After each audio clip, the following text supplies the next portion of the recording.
the very oldest language on the face of this very earth. Chico di Cabia Mapuni, Chineke, and Son of the Winner, Isala, Nina, Goza, Hanso, Yanina, Jama, and Yanage, Faros, Obanane, all beyond the then saw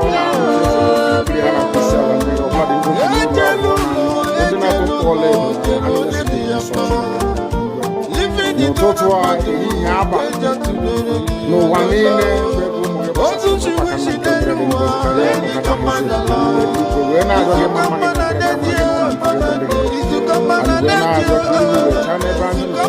and you went out of his Tahara put the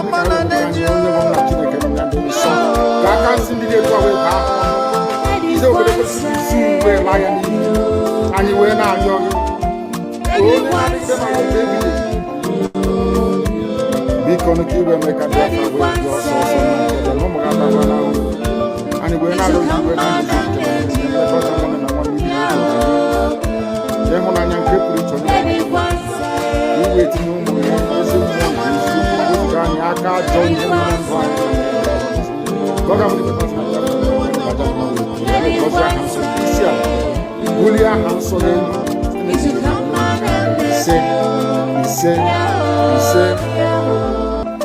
but you know what? I would like you to believe that someone is the cause of this. No. I am the solution, and the only way they can get to you is by kicking me out, which is not possible. I have come. Look what you do. After I am done with Nigeria, Biafra will be free and enjoy freedom. Biafra will know the importance of freedom and what happens in 5 years to come. Thank you.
The very oldest language on the face of this very earth.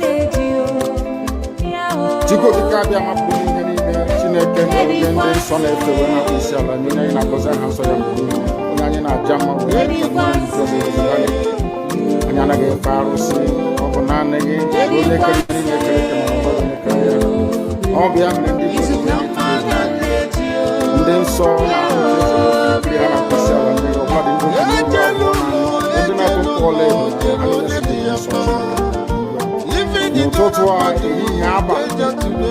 no one in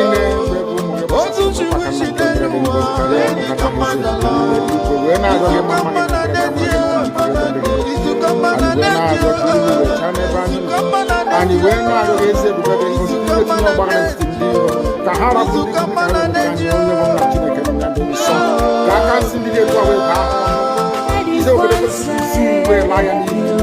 and you were not young.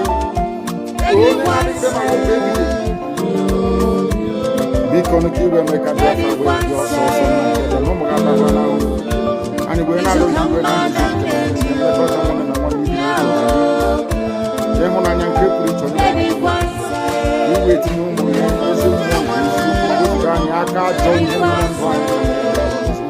But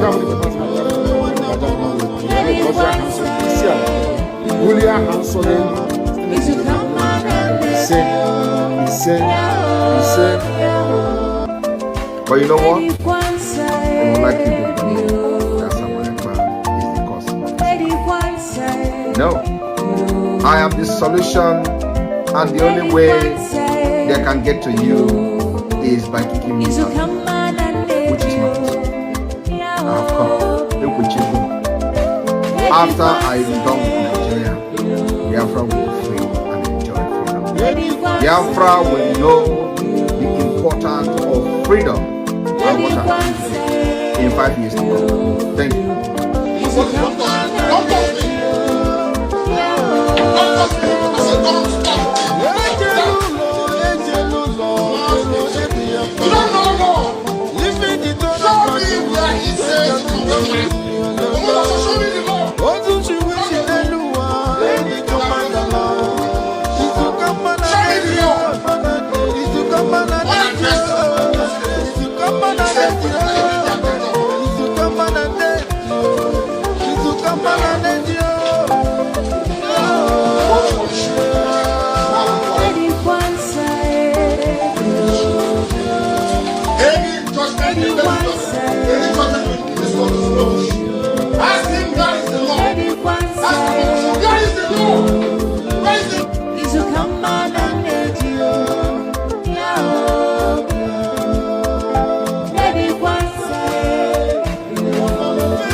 So you keep on supporting evil in the zoo, the more your land will be taken from you.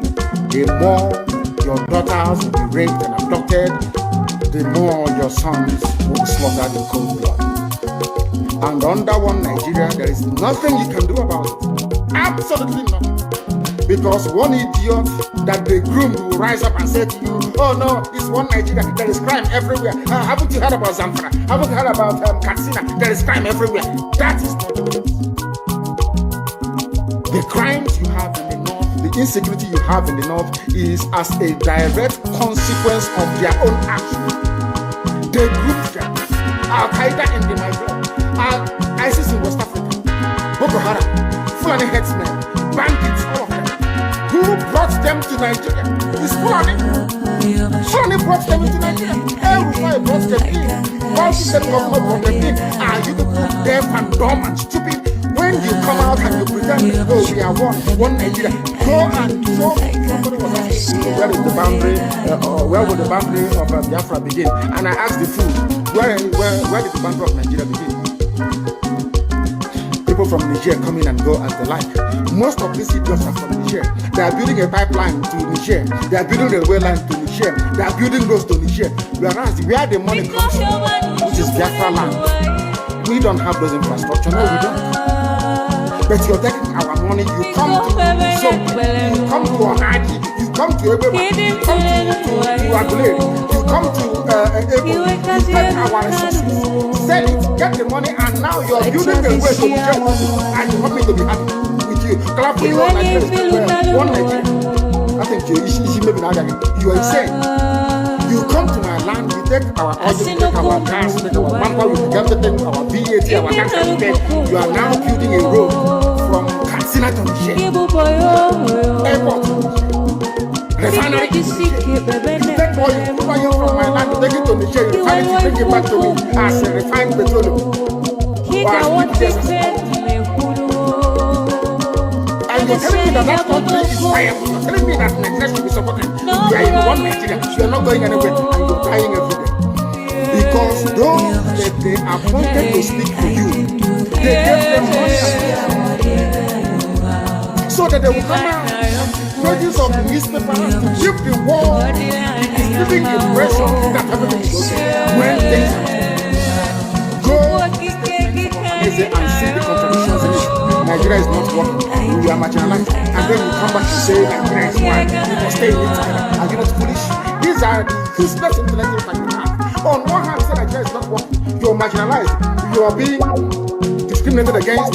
You are suffering. They are killing you everywhere. And you come back to the same place and say Nigeria must be one.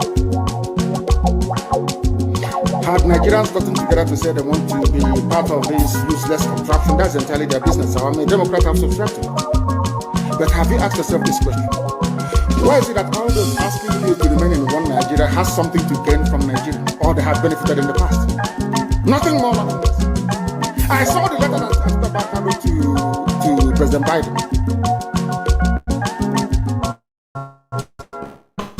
In it, Atiku Abubakar said, come and help us fight terrorism in order to ensure that there will be no regional destabilization. That is their game plan at the U.S. State Department for very many years, until we stepped in.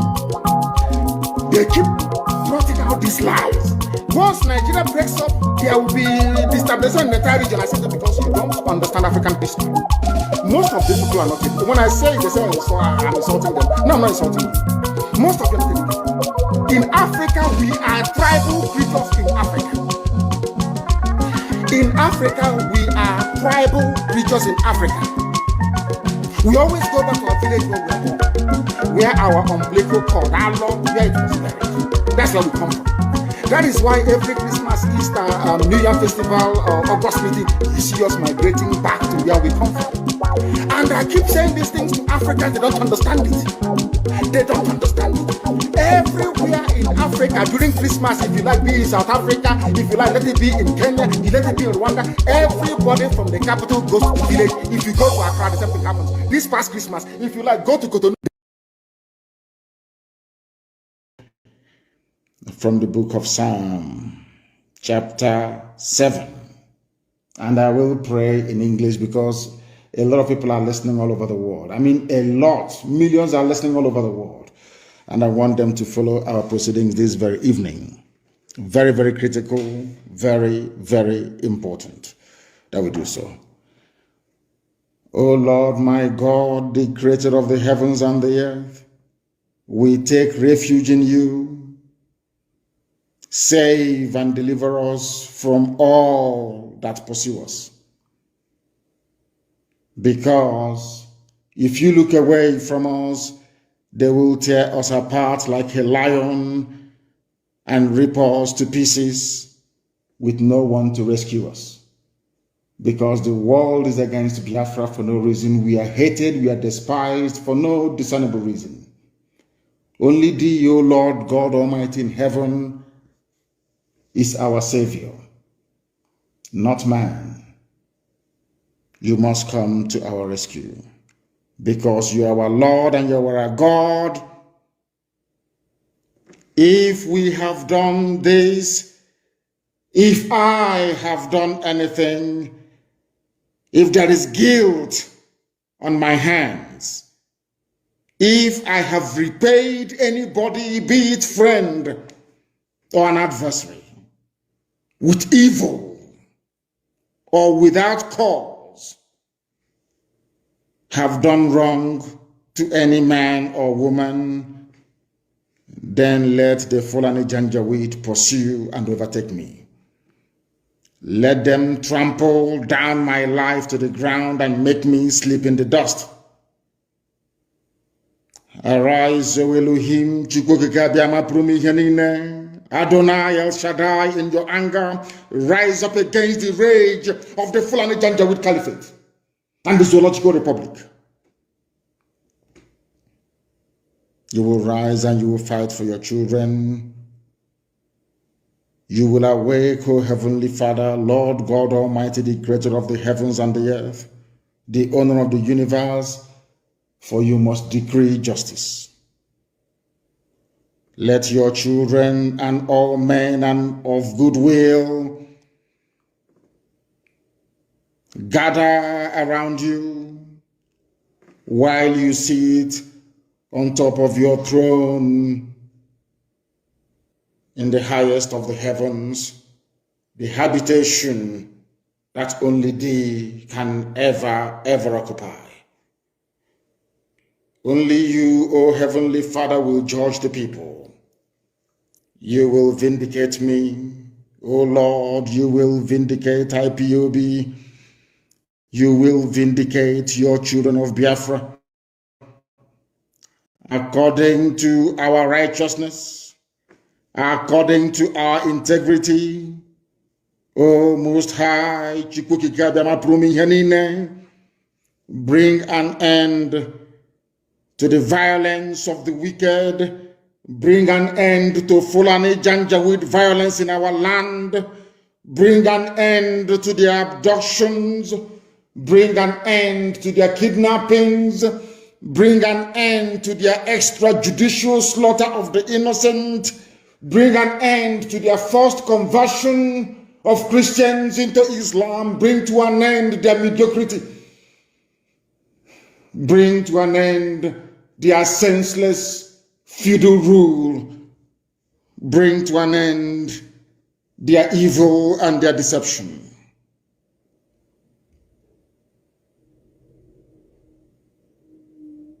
Come and secure the righteous, because only you, O God Almighty in heaven, can see in the dark. Only you know the hearts of men. You are our shield. We have nobody. Between 67 and 1970, the whole world ganged up and fought against your children. We did not steal anything from anybody. We did not go after anybody's possession nor inheritance. We were on our own in the land that you gave to our ancestors. They conspired, they connived, they colluded to kill us. Over 5 million people. We are dead at the end of it. You are our shield. We do not trust in any man or in any state. We trust only in thee, because you are God and you always save the upright at heart. Anybody whose heart is clean, O Heavenly Father, to those you do not abandon to their enemies. That is why you cannot abandon IPOB. That is why Biafra can never be abandoned. Because your words are yea and amen. You are God, you're not human. Facebook may have been bought over by Nigeria, and we pray that Twitter will not succumb to their threats and their violence. You are God, and you are not upright and a just judge. But you are also a God that displays his wrath every blessed day. If Fulani Janjaweed do not relent in what they are doing, if the Fulani Caliphate continues to pursue this scorched earth policy of abductions and murder and mayhem, then you, O Lord God in heaven, you will sharpen your sword, you will bend and string your bow, you will prepare your deadly weapons, you will make ready your flaming arrows. Whoever is pregnant with evil conceives trouble and gives birth to disillusionment. That is what is happening in the zoo called Nigeria. Nigeria is pregnant with evil because it conceived trouble and it has now given birth to disillusionment.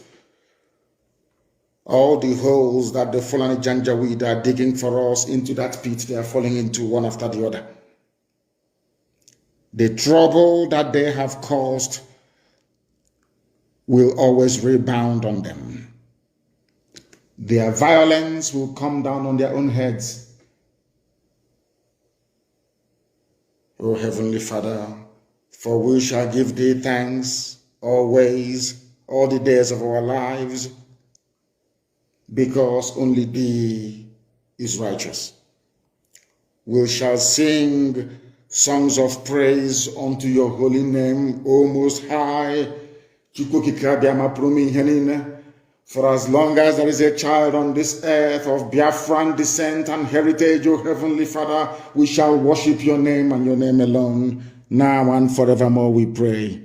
He said, that was our prayer this evening. We are now going to proceed without further hesitation to bring to you the gospel which I have been mandated by heaven to preach to the children of men.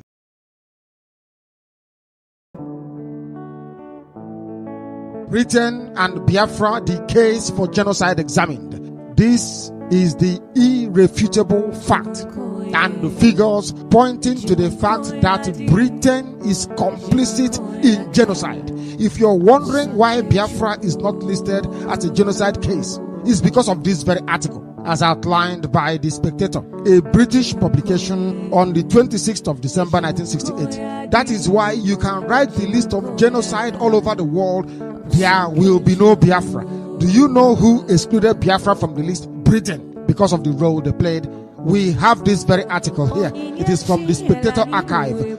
How Britain committed genocide. How Britain you're looking at is actually as bad as Hitler. Nazi party. We have all the proof here. The only reason why the Nazis were held to account was because the Jews were living in Europe. Biafrans are in the darkest West Africa. Nobody gives a damn about them. It is also in the Bible that they will kill you, you will cry, but nobody will come to your rescue. I am reading from Aubrey Wall's report on the 26th of December 1968, published in the Spectator newspaper of United Kingdom in Great Britain. That very publication outlined the case of genocide against the British Christianity. You must listen very, very carefully. For as long as any Christian, liberal, or humanitarian tradition survives, the year 1968 will be remembered of implementing one aspect of its peacetime foreign policy. That peacetime foreign policy is one Nigeria, because the British, they are white people. They created Nigeria because a white man created Nigeria. Who is a black man to try and break it? The world cleverly forgot that there was no Nigeria before the white man came. There was no Nigeria before the British came. Nigeria was created by a white man, not by African people. Your ancestors did not create one Nigeria. Your forefathers did not create one Nigeria. It was a white man, Betule, that came and created one Nigeria. The British government at the time, under Harold Wilson's Labour Party, wanted to maintain this white supremacist approach. We are white people. How dare you black monkeys from Africa try to break something that we created? As I told you before, as I read yesterday from the scriptures, as Britain was committing genocide in Biafra land, British people did not know about it. Till tomorrow morning, ordinary British people don't know what their government did, because there was a blanket coverage all the way throughout. No independent media. People like The Spectator or the likes of Frederick Forsyth, who we are reporting, nobody was paying attention to them, because BBC decided that we must die. BBC said Biafran people must be killed. How dare you try to stop what we created in Black Africa? Who are you to create Biafra? We are God. Very few people in England have any awareness of the fact that their own country, Britain, was committing atrocity, mass murder in Black Africa. Like most Germans after the war, they will be able to say that they did not know what was being done in their name. British people don't know that their government was killing millions upon millions of people in Biafra land for the sake of the British, ordinary British, so they can be looked upon as God, that they are the creators of everything that they survey. Although photographs of the atrocities being perpetrated in Biafra have appeared in most newspapers, the general impression given by the captions and news coverage is that the children are starving to death as the result of famine brought about by the war. Lies did not begin today. Britain was going about covering their lies. But do you know that the reason why Biafra doesn't come up as a major genocide case is because Britain will be implicated in it? The same way that the world viewed Germans after the whole Nazi debacle is how the world would have viewed Britain. They don't want to be seen as mass killers, so they go about pretending. They go about suppressing the very fact that Biafrans were murdered in their millions. Who killed them? Britain and go on. Here is irrefutable fact. This very article was written by a white man saying that their country was committing genocide. Britain was committing genocide in Biafra land. Britain is complicit in the death of millions of people in Biafra land, and even their own people know it. BBC will say, oh no, it is people are starving because of famine. We don't suffer from famine in Biafra land. We have rainy season. There is no famine. We have never had any famine in Biafra land before in our history. Never. All of a sudden, there is famine. Not a single newspaper has seen it fit. Even The Spectator was angry this very white man writing was so upset as to what was happening, not a single newspaper in England has seen fit to point out that the children are dying as a direct and intended result of a siege which is supported by the British government. When I told you that Britain enforced air, land and sea blockade, it's called a siege, you won't believe me, but here it is being confirmed by white people. This is an article written by a white man in a British newspaper as far back as 1968, reminding the British people that you people are here pretending you don't know what is happening. Your government is killing people in Biafra. Biafran people are dying as a direct result of the blockade of Biafra land by the British. It's very clear for the world to see. Very, very clear for the world to see. And they will pay the compensation for this. We are presenting to you this very evening the irrefutable fact and figures that we did not fight Hausa Fulani, they are nobody. We fought the British. The British enforced a very criminal air, land and sea blockade to stop us from getting food and arms during the war. But Britain was writing to Russia, asking Russia to provide arms to go on. Without the British, we will take over Hausa land in 2 weeks. In 2 weeks, we take it over. It's the British supporting them. And the evidence is here for the whole world to see. Everybody must have a copy of this. Very, very critical and important, so that when you look at Britain, you know that Britain are killers. When you look at the British government, you will know that they are murderers. The same way you view Adolf Hitler is how you should view a British government, because they are also killers. In 1776, the United States separated from the United Kingdom by declaration. Today, they are the world power. In 1830, Belgium separated from Netherlands. Today, they are one of the most powerful countries in Europe, both of the countries. In 1965, Singapore separated from Malaysia. Today, they have transformed into global financial hub as a result of the separation. Why is it that when we call for separation, Nigeria and their criminals will be calling us terrorists? Don't fall for it. The past separation has led to the upsurge of economic development. In the case of India and Pakistan, Norway, Denmark, Switzerland, each of these separation has led to the upsurge of economic development. In 2002, East Timor separated from Indonesia. In 1921, Ireland separated from the United Kingdom. Today, they are one of the powerful countries we have. In 1944, Iceland separated from Denmark, demonstrating that nations can part away without violence. Why do you kill Biafrans? Whenever we say we are fed up of Nigeria. In Nigeria, where you have dangerous diversity, in Nigeria, where you have the northern part of Nigeria practicing Islamic State, practicing Islamic Sharia law, and they have different culture, different laws, different rules, different everything. And with that kind of mentality and setup, we can never develop as a nation. That is the reason we call for the separate state, and of course for the independent state for Biafra. Apart from the killings, genocide against our people, and jihad. In 1905, Norway and Sweden separated and goes their separate ways. Today, they are one of the most powerful countries in Europe because of the separation. In 1947, India and Pakistan separated. The list can go on. If you don't believe in what we are doing, then you better get out. We're not going to stop. God knows we can never stop until Biafra is restored.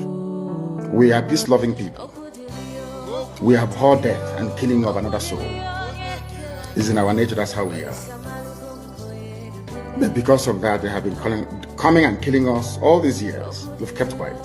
They've been killing and killing and killing quiet. We have a case at the ICC. We have a case at Africa Union. We have a case of, what else again? Pending before the UN in New York. We've been to Geneva to tender our case. Before UN, till today, nothing. In fact, the more we complain to them, the more they come to abduct and rape our children, the more they come to kill us, the more they want to take over our land and our forests. And who told them that's going to be possible in our time? In a time, in a movement that I lead, you think you can come into our land and take it over? Oh dear. That means you don't know who we are. Continue to lie, those that will continue to prevaricate, those that cannot deliver any measurable or tangible developmental indices at all, in any way, shape, or form. We have come that the blind may see. Nobody who is under bondage in the zoo will be set free. I said everybody in bondage in the zoo will be set free. I don't hate anybody. I don't despise anybody. If I mention your ethnicity or your tribe, if I am a bit hard on them, know that I am specifically referring to those of them that they call their leaders, those who have led us this very blind alley, this very blind path, those of them that will continue to deceive, those that will continue to lie, those that will continue to prevaricate, those that cannot deliver any measurable or tangible developmental indices at all, in any way, shape, or form. We have come that the blind may see, not in the way they do it within Pentecostalism, but we have come to impart knowledge and reason. We start this very evening by looking at the very oldest language on the face of this very earth. Because I can say that from what I have just listened from you, it is just not ordinary. Very wonderful.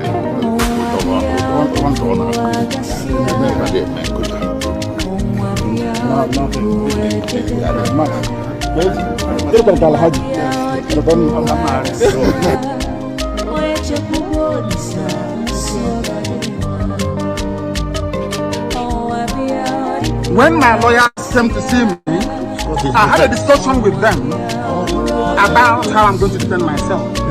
I told them that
Welcome. Thank you so much for joining wherever you are joining.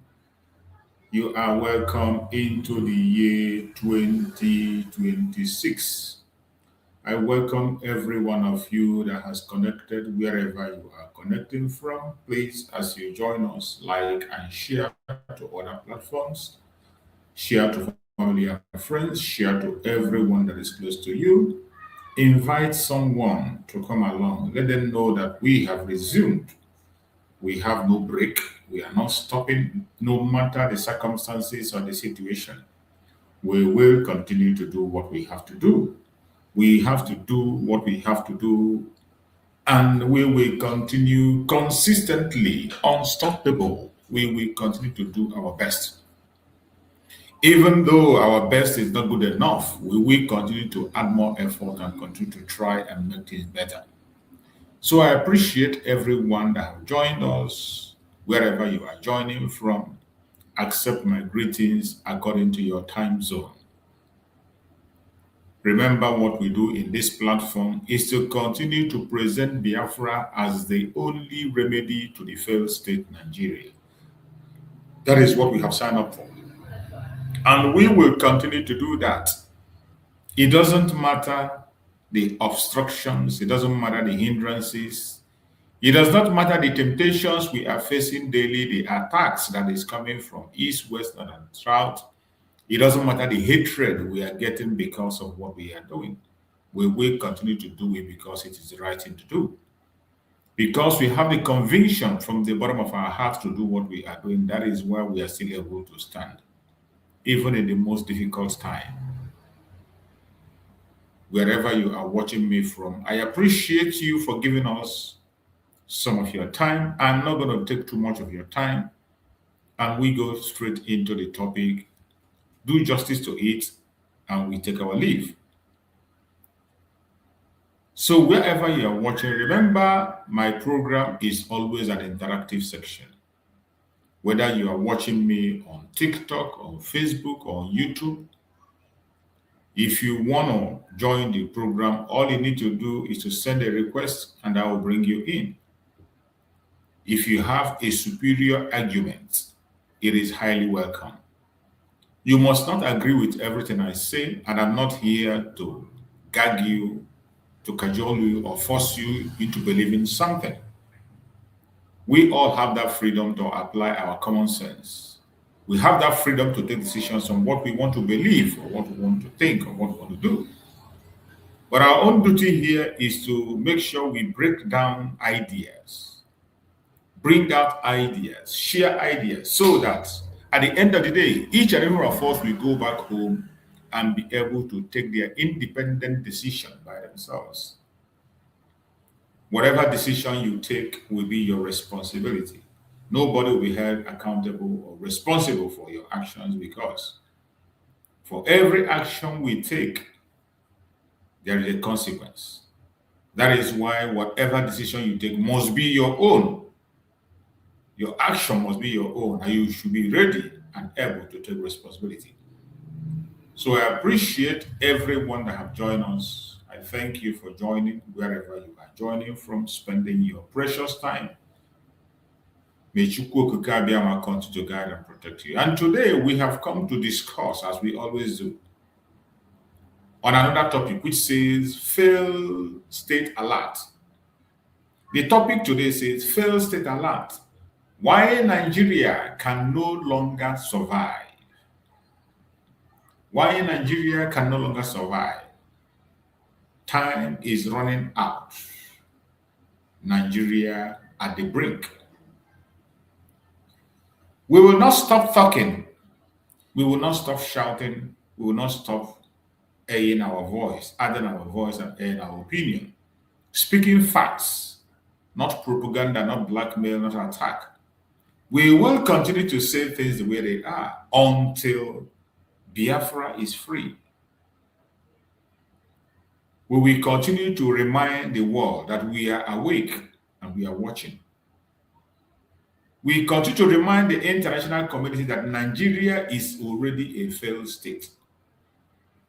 That is the alert we will continue to present, continue to pin up, continue to speak about every day. Failed state alert. Why Nigeria can no longer survive. The lies are so much.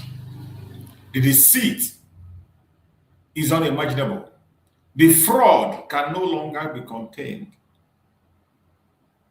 The insecurity and loss of life has gotten to the roof. Nigeria can no longer survive. Time is running out. More especially, this message to the United States of America that have devoted their time, energy, money We sincerely appreciate the effort of the United States under Donald Trump. We sincerely appreciate their effort. But the time is running out. Time is running out. We are not trying to show ungratefulness because the United States of America under Donald Trump is doing what the government of Nigeria could not do, protecting their own citizens. We are not begging them to protect Biafrans because we know they can't protect Biafrans, but protecting their citizens, which is the primary objective of every government, the protection of the citizens' life and property.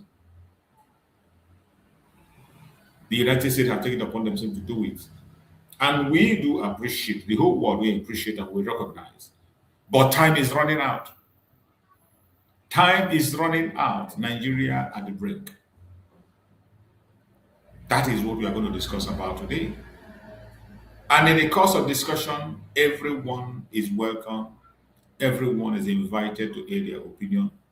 You are entitled to your opinion. Whatever be your opinion, you are entitled to it. You have that free liberty to speak and say what you want to say. As long as you have your facts with you, as long as you have your convincing power to prove your case, we are here with you.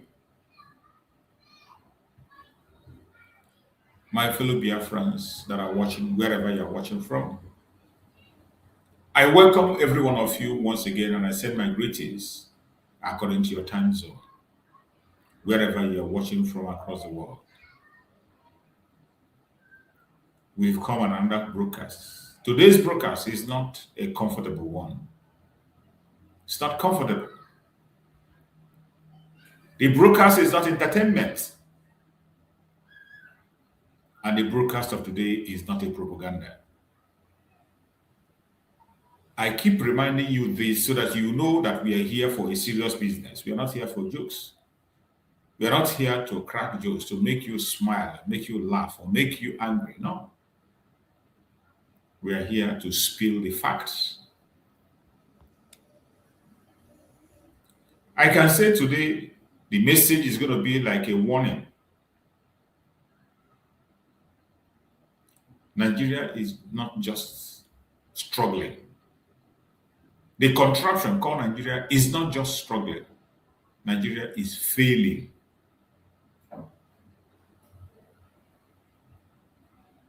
And when a government fails to protect life, the world has a moral responsibility to listen.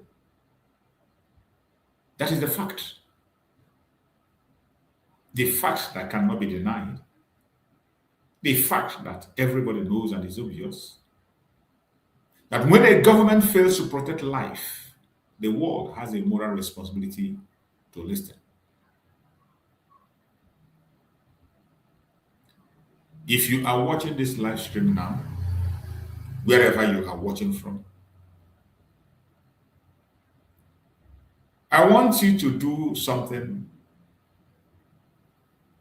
as we progress in this very program. Like the program, share the broadcast everywhere you can, and try as much as possible to hang on until we get to the end of the program.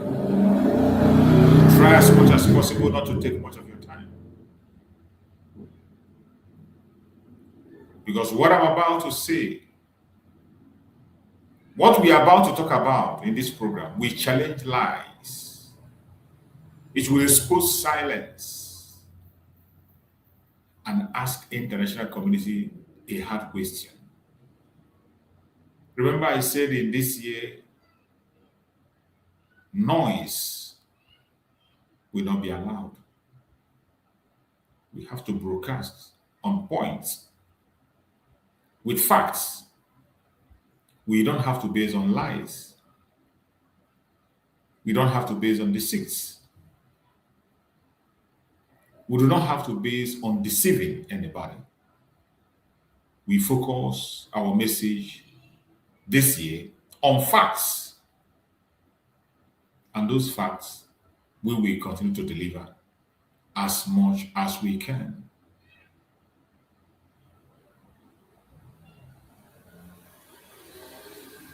I want every one of us to pay close attention as we proceed.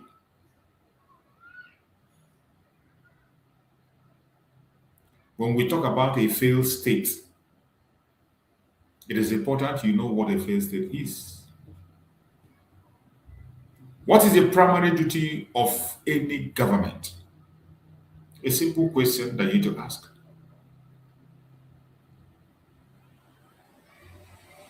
When a state fails, the primary duty of any government, simple, they can't perform it. The duty of any government is not slogan. The primary duty of a government is not slogan. The primary duty of a government is not flags. The primary duty of a government is not forced unity. Not to force people to unite. You're forcing people to be united. That is not the primary duty of a government. The primary duty of a government is to protect human life. To protect human life and properties. That is the primary duty of a government. But in Nigeria today, life has become cheap,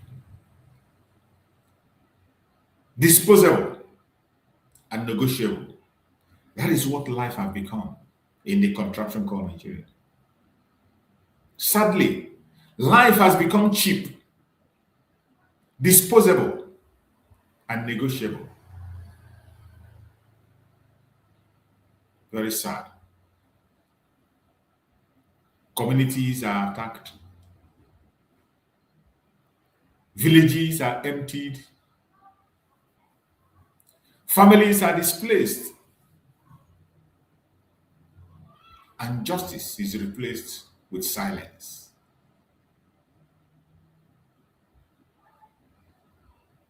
This is not governance. What this is called is abandonment. The people has been abandoned. Including those who are preaching their so-called one Nigeria, who are so bent on keeping the British Empire together. They have all been abandoned. When insecurity becomes normal,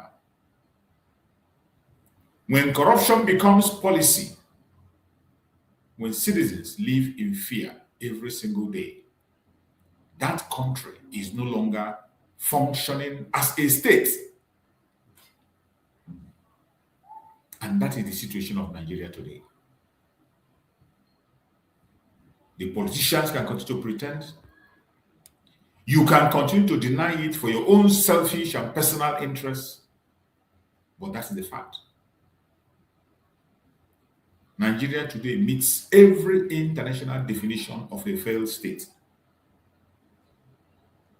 Nigeria meets every international definition of a failed state. Yet, the world pretends otherwise. Why? Yet, the world is silent.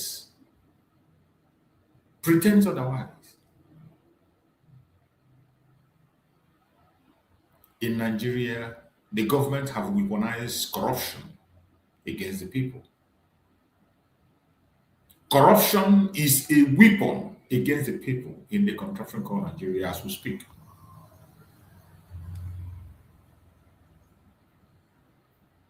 It is no longer hidden. It is being celebrated in the open by the government of the day. And there are numerous examples. All you need to do is to pay attention to their news. You will see the celebration of corruption in Nigeria. Corruption in Nigeria is not accidental. It's not something that happened by accident. It is systemic. Nigerian corruption is systemic. It is institutionalized. Corruption in Nigeria is also protected. And these things can only happen in a failed state. We talk about these issues for the United States to know how urgent it is. The urgency that the zoo needs for them to come in and set the record straight and do what had to be done. Delay is dangerous. In Nigeria today, money meant for security disappears, broad daylight. Money meant for development vanishes. Money meant for peace fuel chaos. That is what you see in Nigeria on daily basis, in the open, not in the secret. You don't need anybody to investigate and show you. All you need to do is to pay attention to their conventional media and news coming around. You will see corruption painted everywhere, protected by the government itself. And the ordinary people pay the price. The ordinary people pay the price with their homes, with their dignity, and with their lives. That is daily occurrence in the zoo.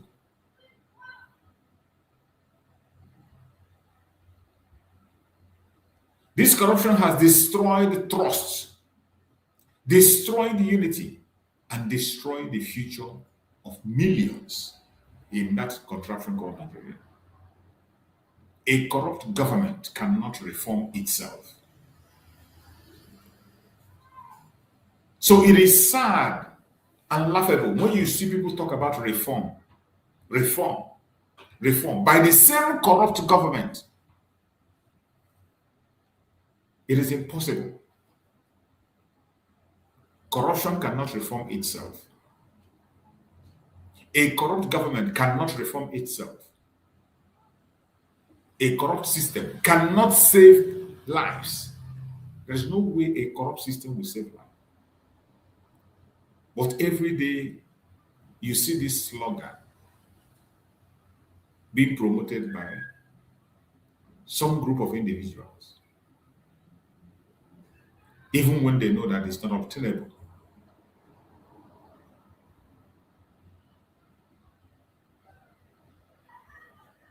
This is the reality Nigeria are living with every blessed day. That is the reality of Nigeria.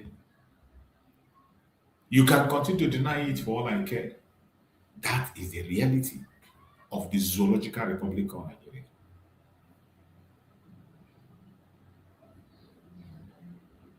The situation in Nigeria today is a global issue. It is no longer an issue that has to do with Biafra alone. The human cost is so much. The human cost of the fraud and the evil happening in Nigeria is so much that it can no longer be an internal issue. It is now a global issue. And we need to be clear. This is not about politics alone. This is about human survival. It is about human survival. That is why the intervention of the United States of America and the State of Israel should come as quick as possible. We know that United Nations is a toothless backing dog and they never do it. United Nations is always late. From inception till date, they were there when the Rwandan genocide happened. They were there during the crisis in Kosovo. They were there during the Southern Sudan. They were there in so many other places where there were crises. They were there. They did nothing. They did nothing. They waited until the genocide was recorded. They now update their history, and that is it. But in this time, we will not allow it to happen. Not anymore. It happened in 1967 to 1970. But we cannot allow it again. Not anymore. When killing continues unchecked, when community cry for help without response, when people are targeted while the world debate language, we are witnessing a human rights crisis, not an internal disagreement. Why people are dying in Nigeria every day? Others are busy debating language. The language you will use to frame it. Why did you frame it Muslim genocide? Why did you frame it Biafra genocide? Why did you frame it Christian genocide? Why the innocent blood are being spilled every day? Silence from the international community does not equal neutrality. Silence equals permission. All we see today is that the United Nations, the international community, have permitted Nigeria to continue to commit atrocities against humanity. That is how we see it. They continue to permit the zoo to commit atrocity. That is why they have not been held accountable at any point in time. They have not been held accountable. Except for now that Donald Trump is focusing. And that is why we must not play or joke with this opportunity that has presented itself. We are witnessing a human rights crisis, not an internal disagreement in Nigeria. Silence from international community does not equal neutrality. Silence equals permission. And if you know you don't permit what is happening in Nigeria, the time to act is now. History has shown us this lesson again and again. The world always say never again. Very easy to say. Every time they come and say never again, it should not happen again. But somehow it keeps happening again and again and again. And look at another one facing you that is about to happen. They are still waiting for it to happen. And then they will come and lament. It is sad. When we, the Biafrans, are calling and crying for peaceful disintegration, it is not hatred. It doesn't matter the way you understand it. You keep on arguing about the language you speak, the way we do things. But what we are doing and what we are saying is the truth. All we ask for is a peaceful disintegration. It's not hatred.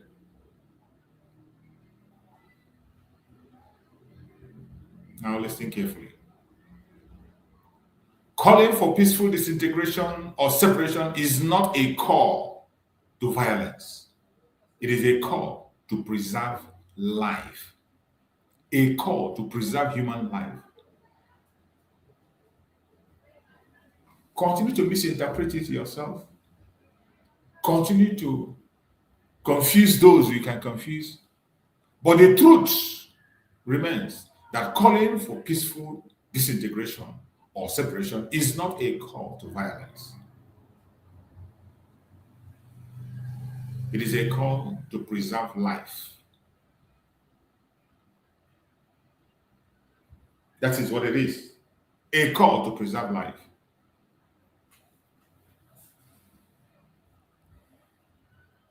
Forced unity has failed Nigeria. Every time you talk about unity, hear about unity, you can't force unity on people. And you cannot continue to pretend about unity. Unity is something that if it exists, everybody will see it. Everybody will notice it.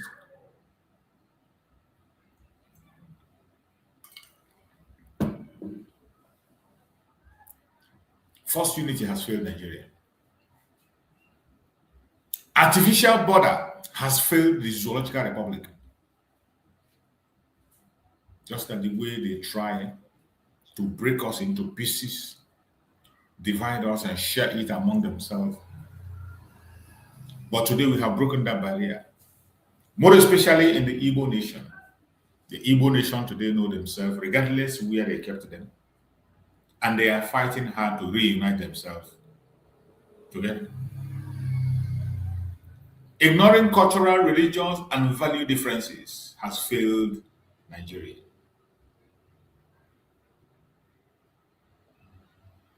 Peaceful separation based on shared value is not radical, it is responsible.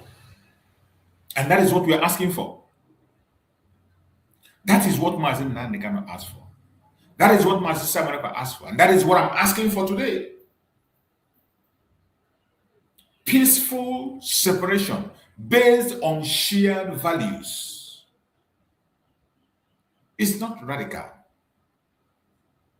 It is responsible. So don't see us as radical messengers, radical preachers, radical agitators. No, we are not. We are just being responsible, doing what needs to be done. It is better to separate peacefully than to bury people endlessly. It is better to separate peacefully than to continue to conduct endless burial for innocent souls.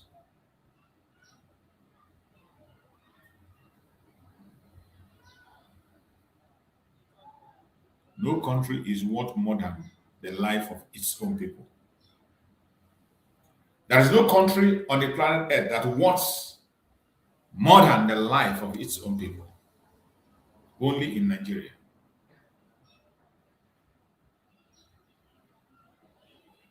That is why the Biafrans are making a call for survival, not a call for hatred. A call for survival for every indigenous person in that zone.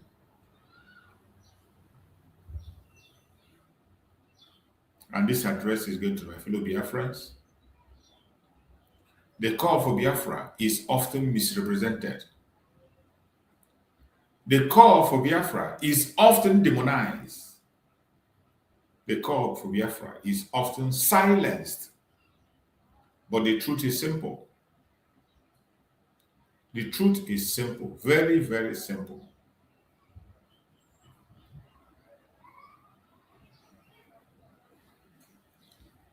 For many people, this call is about safety, about dignity, about the right to exist without fear. Remember that.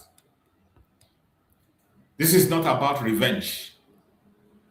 The Biafrans have never one day called for revenge or talked about revenge. We are not like those in the north. So it is not about revenge. It is not about domination, no. It is not about domination. We don't want to dominate anybody. We are already okay with ourselves and what we have. It's not about domination. It is about self-determination. It is about self-determination, a principle recognized under international law. Self-determination, a principle recognized under international law. That's what this is all about. So it's not as if there is something that is being cooked up somewhere, false. No. It's about the truth. It's about the fact. When people represent, do not feel your impact.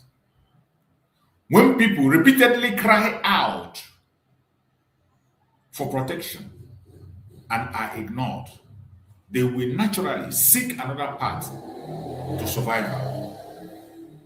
That is human nature. And that is what you are seeing today. Everyone in that contraption is fighting to survive, seeking for a way to survive, looking for a means to at least stay alive one more time. We call on the international community.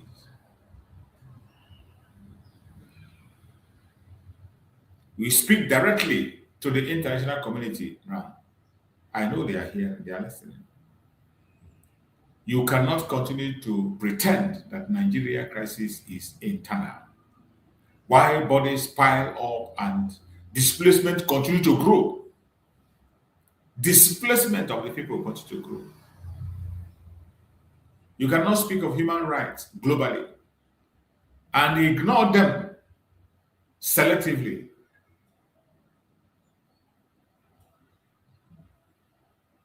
You cannot. You cannot value stability over human life. You cannot. These are the steps that have been followed that is pushing the hand of clock back. What is needed now is urgent, peaceful, international engagement, dialogue, mediation, and honest restructuring conversation. Honest conversation should gear up because the zoo was not meant to be, and it has come to an end.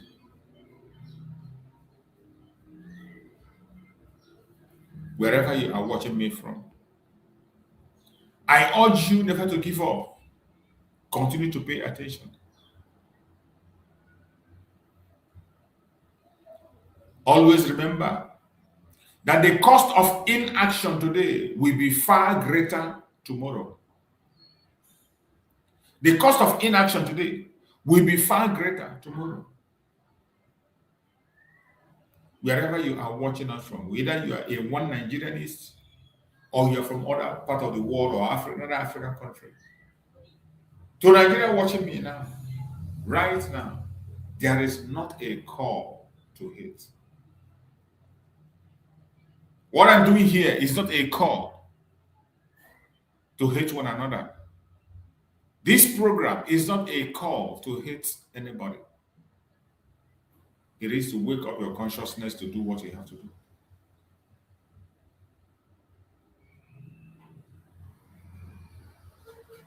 It is a call to tell the truth. A broken system cannot be fixed by pretending it still works. A broken system cannot be fixed by pretending it still works. Peaceful dialogue is strength. Honest conversation is courage. Demanding life over slogan is wisdom.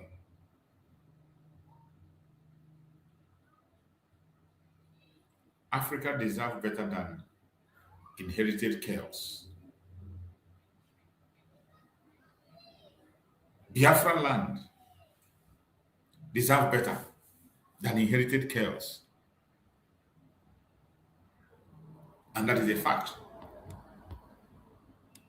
Whether you accept it or you refuse to accept it, it is a fact. A failed state cannot protect itself. A failed state cannot protect life.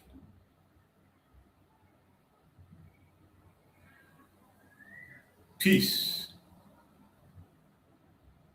is better than mass graves. Silence is complicity. Self-determination saves lives.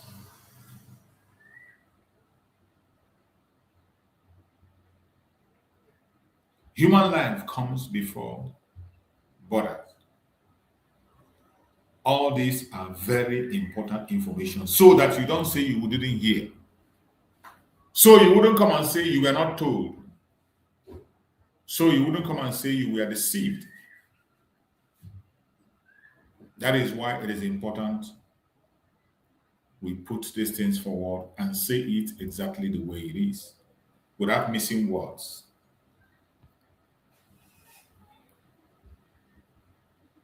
Even as we speak, the insecurity in the contraction called Nigeria is increasing more, and it's not reducing anytime soon. If the United States fails to take action as quick as possible, all the effort they have put might just be a wasted effort. Every effort they have put might just be seen as a waste of time. That is why it is important very, very important that something has to be done to save the situation, to save the life of the innocent ones. Something must be done. If nothing is done, it is going to be bad. In fact, it's going to be worse than you can ever imagine. It's going to be worse.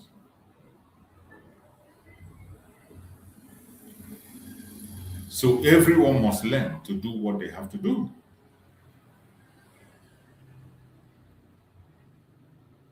We must learn to be who we are supposed to be.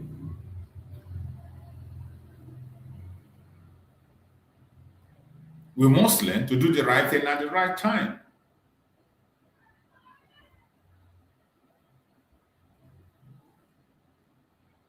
The enemies of the people are not stopping.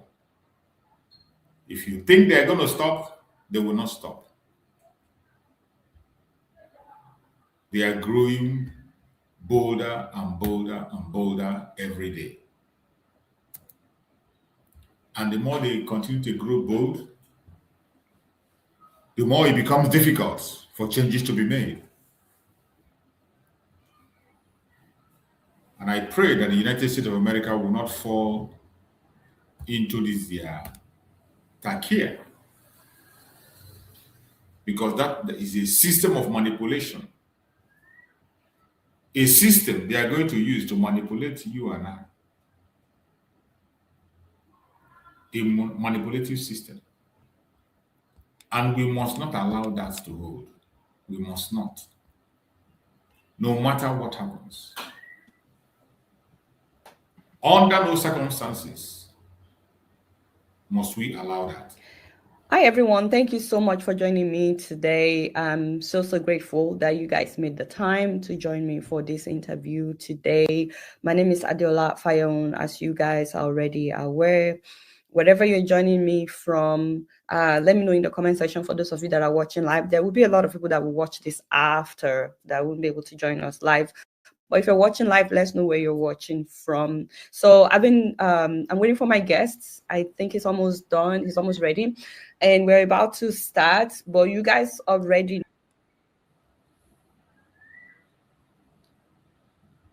We must pay attention. Don't get yourself distracted.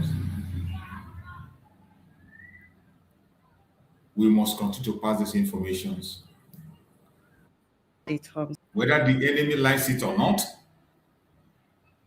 regardless what they do, regardless the attacks they bring, regardless their evil options that they present, we will continue to fight them head on.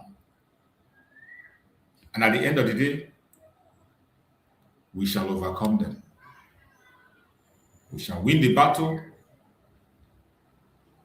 and we will get to where we need to get to. Because a lot of things are going on in the course of this journey. A lot has happened. And a lot are going to happen.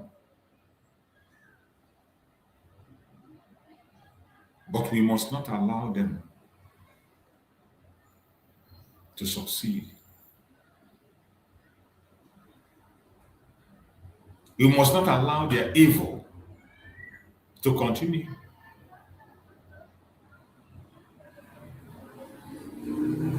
We must not allow them to succeed in their numerous atrocities and numerous plans they make to distract you and to distract me.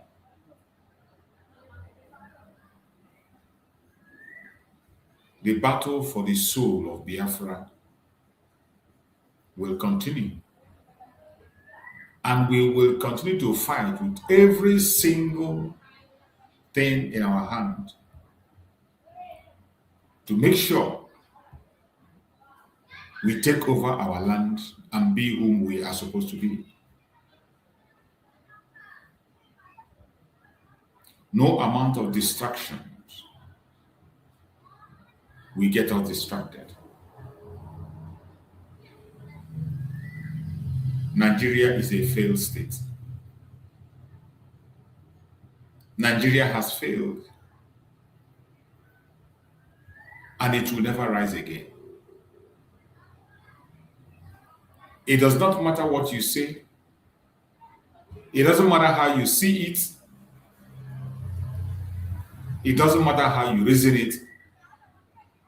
We are talking about reality, the facts of life. We are speaking about facts. We are presenting facts and figures. And you can't deny those facts. Because they are there, staring at you every day. They are staring at you. They tried as much as they can to hide the insecurity. But every blessed day, even in their own conventional media, all you need to do is to tune in. Once you tune in, you will see that the insecurity is not coming down. Instead, it is increasing. Instead, it is increasing. Instead, it is getting worse. Every blessed day, it is getting worse. And it will continue to get worse.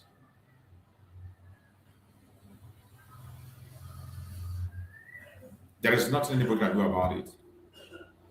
I want us to watch this and hear from them themselves.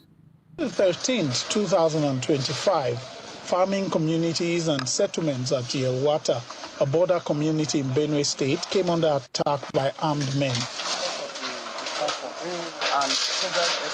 One of the survivors, while recounting his ordeal, says 5 members of his family were killed by the attackers. I said, let me come here. Whether the government has something to do with us, maybe it can help us. That is the reason why I am here, sir. Because it affects me. They kill my father on this crisis. The community, an agro-allied processing hub, became deserted while displaced community members made do in an IDP camp in Makurdi, the Benue State capital. 6 months after, one of the community leaders in the IDP camp appealed for security support from the government to enable them to return and defend their land against external aggression. Going back to our home is a solution. We cannot depend on government alone. Our government cannot continue feeding us. So these are the people who are refugees in their own country. The Yelwata attack that called up the action that you are seeing today in Nigeria against the terrorists. Up to today, as we speak, they have not been able to return to their home. They are even begging the government to help them get back to their homes and take back their land. You see, when we talk about this genocide, it is not just when they try to hide, the more they try to hide it, the more it's been exposed. Look at people in their own country, they are begging to go back to their homes. Nobody is ready to assist them. Instead, they continue to pile them up in the camps. Without enough provision, without any provision whatsoever. This is the water issue that was reported in the United States. The water issue that sprang up, that created this wave we are seeing today. Those people are still in IDP camp, begging to go back home. You can imagine. This can only happen in a failed state. want to go back so that people can access their farms that are closer. You know, some women, they plant vegetables, some have nearby farms around them. And if we don't go back, automatically we are telling the world that these people will come and take over our land. However, an indigene of the community who lost over 34 family members in the attack says local communities need to volunteer information to security agencies in the wake of the U.S. designation of Nigeria as a country of particular interest. We believe that with sincerity from the part of the Nigerian government, a solution will be found, and executed appropriately.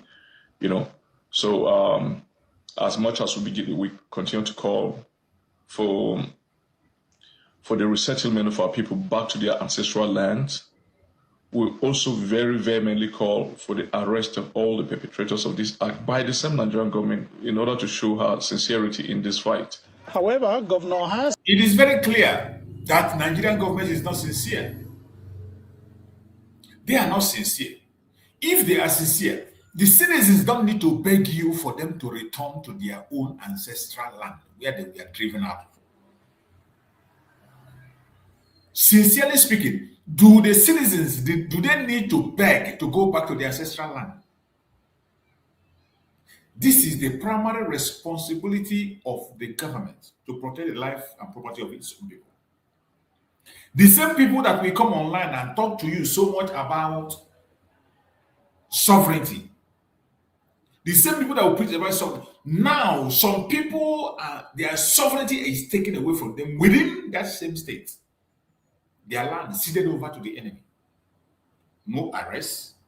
They can't go back to their land. And even after the intervention of the US, they are still begging to go back to their own land, their ancestral land, that is now occupied by the same people that murdered them. And the government sit back and do nothing. What else do you need to see to know that Nigeria is a failed state? This is the reason we say Nigeria can no longer survive. It can no longer survive. Time is running out. Nigeria is at the brink. Create country along value system. Simple. And the problem will be automatically solved. Create country along value system and the problem will be automatically solved. Why is it so difficult? Why? Why is it so difficult to be done? Sent earlier, while presenting the 2026 appropriation bill, alludes to the security challenges, even as he says peace has been restored. Coordinated attacks from terrorists and criminal elements. Benue State did not bow. We responded with courage, discipline, and unity of purpose. This is the idiotic governor of Benue State talking rubbish. Look at the governor talking nonsense. You've not been able to send the people back to their home. And you are talking about peace restored. You are talking about going about what is normal about somebody living in IDP camp. What is peaceful about somebody living in IDP camp while he has ancestral home? What is peaceful when a farmer cannot go back to farm and farm? And somebody who claims to be a governor will come to the camera to spew rubbish simply because he wants to make relevance, simply because he wants to please those that put him in power. And more especially, the idiots claim to be a Christian, a reverend father for that matter. Shame, a big shame. This can only happen in a failed state. And if you are looking for proof of a failed state, here you have seen one. Only in the first state will you see people like this come to the camera, even when their people are being decimated.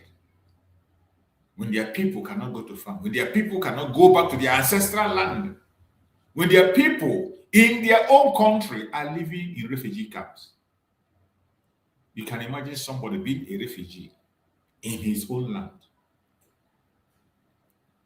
That is the lowest you can get. And so today, a relative peace has returned to those affected communities. Relative peace. What is relative peace that you can talk about? You just hide them there begging to return back to their ancestral land. And I ask, what will be relative peace when you have not been able to return to your ancestral land? You can't access your farm. You can't do those things you're supposed to do. What do you refer to as relative peace? What a shame.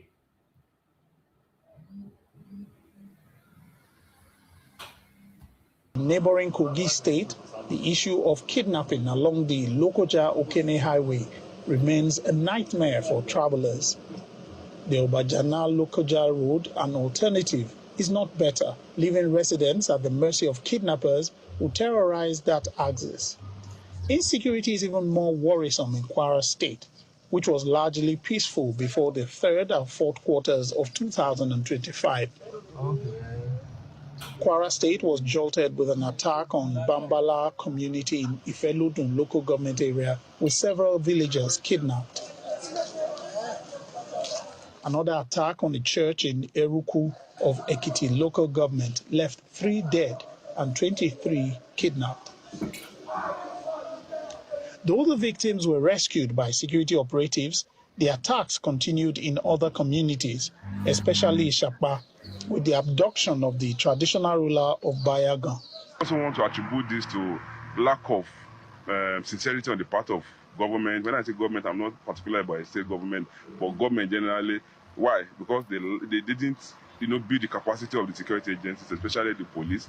The military have taken over the duty of police. Which, the duty of the police is to maintain peace and order in the country, while the military is for external and sovereignty.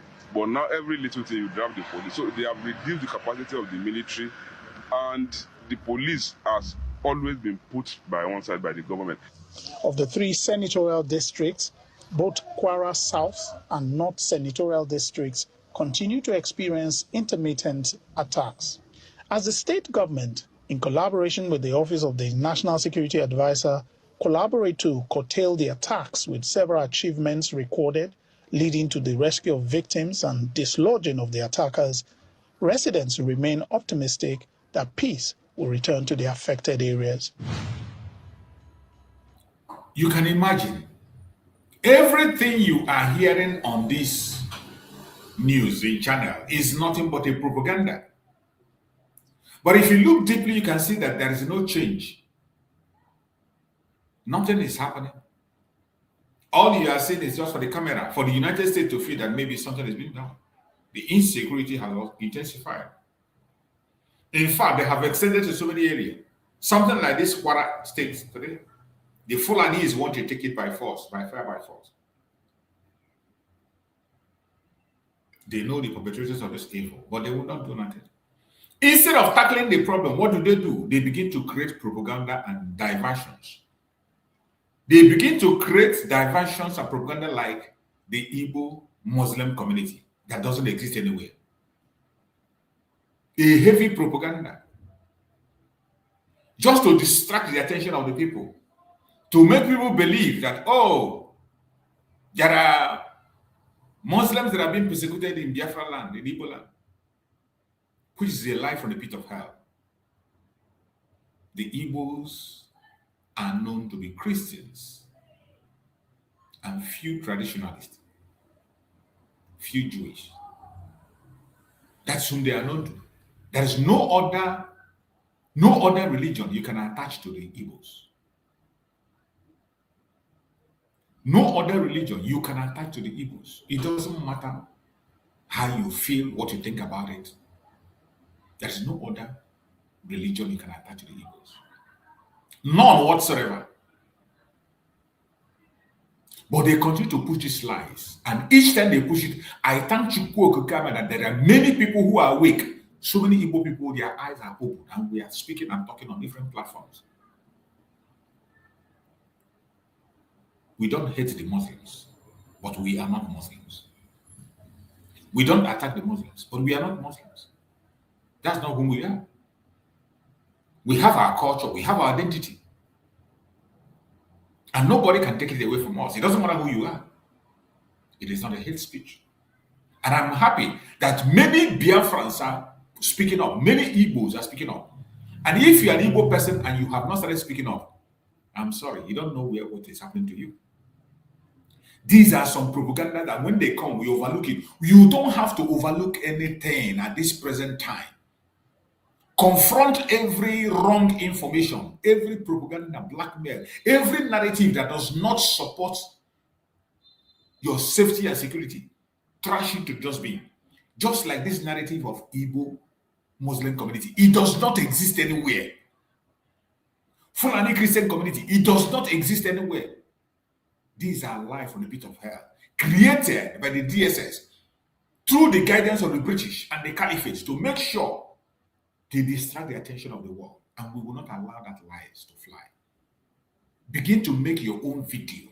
Share it on your platform. If you can't make your video, those ones we make, cut it out and tell the world that we don't have anything called Igbo Muslim community. It doesn't exist. It doesn't mean that we hate them. We don't hate the Muslims. We do business with them. We live along with them. We stay with them. We welcome visitors. But for you to begin to push that narrative, no, it doesn't work. It is a lie. And we will continue to challenge that lie every day. Every day I come online, we will challenge it. And when I see videos that have to do with that, I bring it to unbox the propaganda by the Muslim Ummah in Nigeria. Yes. So after many investigations and after many analysis and research, I have been able to find out the reason why the Muslim Ummah have been so obsessed in telling the whole world that Igbo people are converting to Islam or that Igbo people are embracing Islam. Now, they have been telling the whole world that Igbo Muslims are being marginalized and being threatened in Igbo land to create an equilibrium with the fact that Christians are being killed up north. You know, last year, the world got to find out about the marginalization. When they started this lie, we did not pay attention. We didn't talk. We kept quiet. We didn't know. They first of all started with the propaganda that many Igbos are now converting to Muslim. That was how they started. They first of all started with the propaganda that many Igbos are converting to Muslim. You see the Nigerian government posting so many videos. You see NTA sharing videos where Igbo people were being converted. They will gather people and some people come and say, oh, they are Igbo, they are converted. They give them the Arabic name and all that. That was where they started. And we were watching. They go to Enugu, they snap people. They go to this place, they snap people. They say people are converted. There are many Igbos are now converted. This was a propaganda that they started in order to get where they reached. They started this propaganda, and some of us, we turned a blind eye to it. And today, the next stage of the propaganda, they are now talking about Igbo Muslim community. And they tell you that they are being persecuted. Just to neutralize the force that is coming from the international community on the persecution of the Christians. They want to create that same impression that the Muslims are also persecuted in Igbo land, which is the core base of Christianity in Nigeria. You see, when I tell you that the Christian genocide has everything to do with the Igbos, you don't understand. But if you understand this, their propaganda and where it's coming from, you now begin to understand that every single thing that has to do with this Christian genocide, it is about Biafra. It is about the Igbo people. It is about the Igbo people. And when they confront the Christian genocide, they go after the Igbos. That is why they go after the Igbos, first of all, by showing you that the Igbos are now converted in large numbers. That was the first propaganda. When you begin to believe it, the next thing they come with, they say that they are being persecuted. In order to douse the tension and pressure on the Nigerian government about the Christian genocide in the northern part of Nigeria. You see how these manipulations work. This is why we are here on media. This is why you must speak. This is why you must share our video. We are not here to entertain you. If it were to be a place to entertain where you talk about Brink and Dudu, then every one of you will be here shouting. Crowd will fill everywhere. But no. What we do here is to bust their bubbles. Those secrets they are trying to smuggle in our midst. We bring them out and we shred it into pieces. To pull your attention to things that you ignore. To remove you from entertainment for at least for 1 minute, at least for an hour. Remove you from entertainment and focus your mind on things that matters. That is why we are here on this platform. And that is when you come here, you don't see too many people. Don't worry. They have gone where they will get saga and where they will be laughing and jesting. Where they will be talking about the private part of a woman and a man. Where they will be looking for husband and wife that they did not keep. But here, that is not why we are here. What we do here is awareness to keep you awake. To keep you awake. Because the word in the Bible said, while the people sleep, the enemy came in and sowed tares. While the people were sleeping, the enemy came in and sowed a seed. That is what the Nigerian government, when you are busy, just they create forms, they create things for you to entertain you. They smuggle themselves in. They started with advertisement of multiple conversion of the Igbo people. From the multiple conversion of the Igbo people, they begin to preach the persecution of the Igbo Muslim, which is a lie. And we are not paying attention. We identify these strategies, speak about it, talk about it in your platform. If you cannot make a video, share the ones we made, send it out. You never can tell who will come across it. Today, that the international community's eyes is on Nigeria, we must not allow any stone to be unturned. Turn every stone around. Everything must be in the open. Truth cannot be hidden. Not this time. Not again. Able to unbox the propaganda by the Muslim Ummah in Nigeria. Yes. So after many investigations and after many analysis and research, I have been able to find out the reason why the Muslim Ummah have been so obsessed in telling the whole world that Igbo people are converting to Islam or that Igbo people are embracing Islam. Now, they have been telling the whole world that Igbo Muslims are being marginalized and being threatened in Igbo land to create an equilibrium with the fact that Christians are being killed up north. You know, last year, the world got to find out about the marginalization and about the killings of Christians in Northwest and Northeast. So now the Muslim Ummah wanted to create an equilibrium or to create a balance by letting the whole world know that the Muslims in Igbo land are being persecuted and are being threatened by their faith. But that is not true. The Igbo man has never been known to carry out or to participate in religious conflicts. We are not that type of people. We are not people that fight for our God. Our religion forbids it. Our tradition and culture also forbids fighting for a supreme being. Yes. In the history of Nigeria, there has never been a time where Igbo participated in a religious conflict. Never. Then why should we do so now? I'm not denying the fact that there are no Muslims in Igbo land, but the Muslims in Igbo land are from neighboring states, Benue and Kogi states, and some other neighboring states. But what I have been saying in my previous videos is that Islam and Igbo culture are not compatible. They are not. Yes. And I've been saying that Igbo are not actually embracing Islam in large quantity or in large number as the Muslim Ummah have been propagating these few months. So a fact has been established, and a fact that the whole world should know. We are not against Islam or we are not against Muslims living in Igbo land. What we are saying is that the lies and propaganda that Igbo people are converting to Islam doesn't hold a foothold. And the lies that Igbo culture can work with Islam has always been debunked and will continuously be debunked. So we are not threatening Muslims in Igbo land. We are not persecuting Muslims in Igbo land. All we are saying is that Islam and Igbo culture are not compatible and that Igbo people are not converting to Islam in large number. That is the truth and nothing but the truth. And this is a message that every one of us should carry and run with it.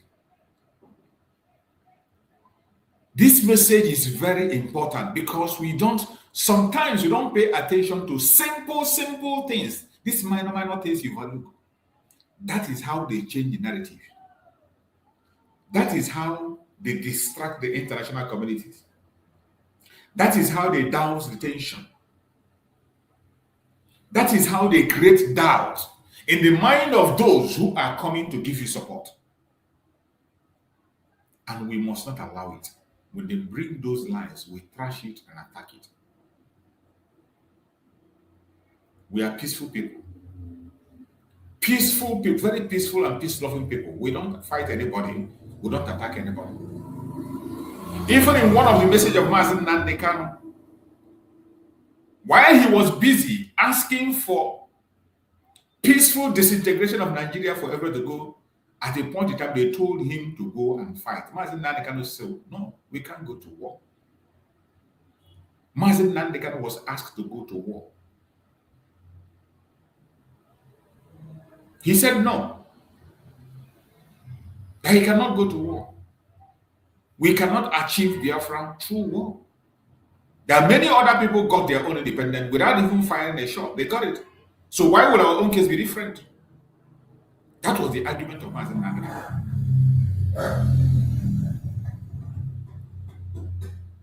They told Mazen Nandekano to his face, go to war.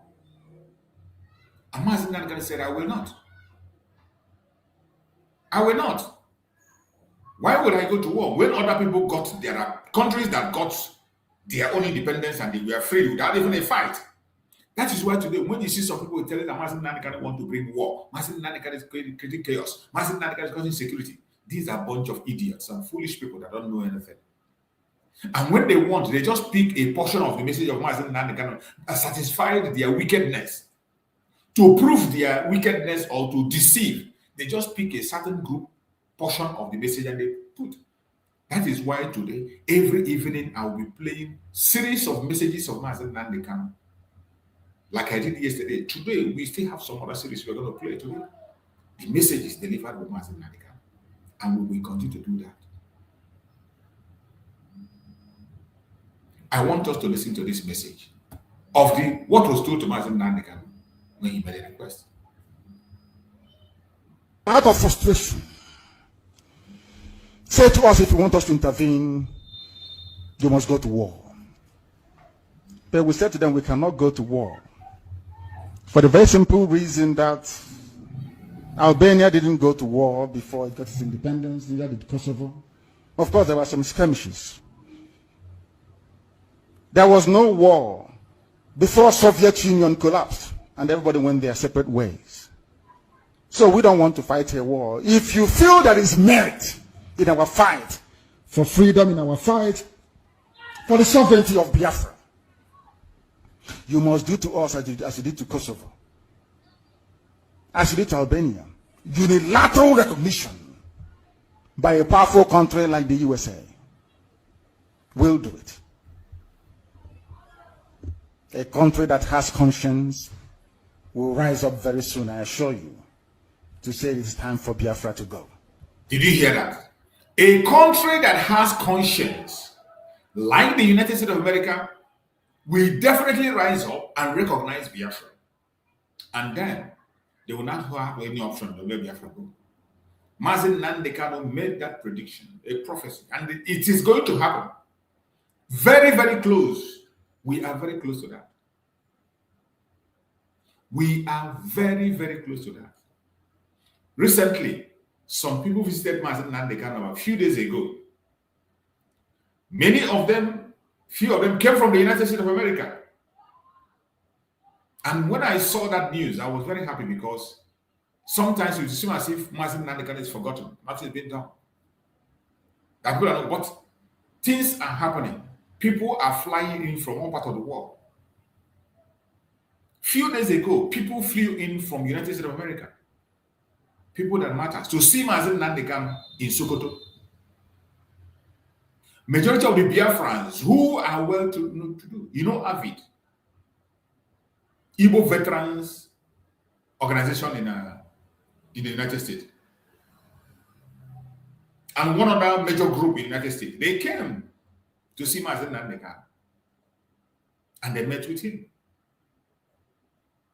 Even though we know that the condition of Mazen Nandekano there is not easy. It's not easy with him. But he is standing strong.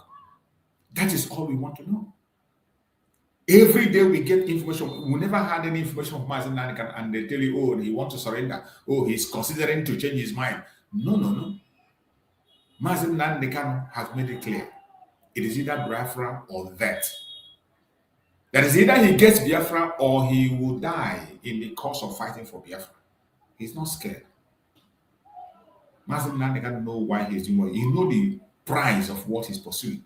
The same thing with Mazen Simon Ekpa. He knows the price of what he's pursuing. And there's no amount of blackmail, propaganda, or distraction that will make him to bow. You heard this prophecy he made here. It is coming close to fulfillment. Show you to say it's time for Biafra to go. It is coming close to fulfillment. By a powerful country like the USA. The sovereignty of Biafra. You must do to us as you did to Kosovo, as you did to Albania. Unilateral recognition by a powerful country like the USA. Natural recognition by a country like the United States of America. That is what we need. Mazen Nandika made it clear. We're not going for war. He's not going for war. That a time will come, we will earn a natural recognition by a country like the United States. You see why United States is playing a very major role. And that is why the action of Donald Trump in Nigeria today is very, very important. And that is why Nigeria is playing different kinds of trick and propaganda against the Igbos at this particular point. And they know very well. This is international politics. They know. When you begin to hear this Igbo Muslim conversion, Igbo Muslim community, when you begin to hear these propagandas here and there, you know what they are pursuing. It is a distraction because they know what is coming. Natural recognition without firing a shot. Remember what Mazen Nanikan, Biafra will come in such a way that no man will take a glory. That is why I am crying to my brothers and sisters to position ourselves properly. Once we are properly positioned, that time is very near. That time of natural recognition is very, very near. Position yourself properly. I thank you on what is good. Many organizations are doing a great job. Many Igbo organizations, they are doing a great job in the United States. Like the group that visited Mazen Nandekam a few days ago in Sokoto. Major voices that we have, many of them, we saw them in this CPC discussion. They were there. Some of them visited Mazen Nandekam a few days ago. They were in Sokoto. And I bet you a lot of things is going to happen. You must continue to pray for Mazen Nandekam. As we pray, we position ourselves properly. Position ourselves properly. That natural recognition is very close. Very close. Kosovo. As you did to Albania. Unilateral recognition by a powerful country like the USA. We'll do it. A country that has conscience will rise up very soon, I assure you, to say it's time for Biafra to go. Did you hear that? A powerful nation like the United States will rise up soon to say it is time for Biafra freedom. That is what Mazen Nandekam said. That very soon, a country that like United States will rise, recognize Biafra and say it is time for them to go. We are close to that time. This was a statement that Mazen Nandekam made long before now. When nobody knew that we'll get to where we are today. You see why it is important for us to forget our differences, forget our ignorance, forget our hatred, forget our pride, forget our distractions, and focus on the true message, the message of freedom. Continue to provide evidence and facts on what is happening. Every single one you have to say today, broadcast, let it be on facts and figures. Let it be on debunking the lies of Nigerian government, exposing the strategies of Nigerian government. Let it be what you will talk about. Now that the international community is focused on Nigeria, this is the only way we can defeat the Zoological Republic, defeat them, and they will never ever rise again. My fellow Biafrans, lovers of freedom across the world, wherever you are, and you are watching this program, I urge you in the name of Chukwu Okike never to give up. It doesn't matter how difficult it is. It doesn't matter how challenging it is. It doesn't matter the obstructions. It doesn't matter the hindrances, the failures. We must continue to do what we have to do. We must continue to stand together we must continue to air our opinion. We must continue to speak to the world. We must continue to expose every single lie that is coming from the pit of hell. The lies against the Biafran people, orchestrated by the evil government, failed government of Nigeria. We must continue to expose them and debunk them. Whatever strategy they use, whoever they use to push those lies, we will face them head on, debunk it, and trash it to dustbin where it belongs. We must not allow their lies to fly. It doesn't matter who or how. We must continue to do the needful. The temptation is much. The tragedy is a lot. More things are going to happen. It is not yet over until it is over. And I urge you in the name of Chukwu, always remember that we are one people. No matter what your brother or your sister have done against you, don't hold it against her. Don't hold it against him. We are all fighting for one thing, to freedom. Sometimes we get so emotional that we begin to act out of the ordinary. Not because we hate each other, but maybe because we are too emotional. But I bet you that in this 2026, emotion does not count. I watched one American who was also giving us the same advice, that we should focus on facts and evidence. Forget about emotion. Nobody cares about your emotion. In 2026, nobody cares. The only thing that the United States of America that we know today that is focused on Nigeria wants is evidence, facts, and figure. And action will be taken. Provide as many evidence as you can. And watch and see what is going to happen. Don't allow yourself to be distracted. No matter what you hear, no matter what they say, no matter the gossip that is flying from your ear this way and that, don't pay attention. The zoo has failed. We will continue to show the world that Nigeria is a failed state. That is our duty. Show them that Nigeria cannot hold. Expose the fraud, the lies. That should be our duty in 2026. Emotion does not change the tide. Facts and figures change. Let us listen to this.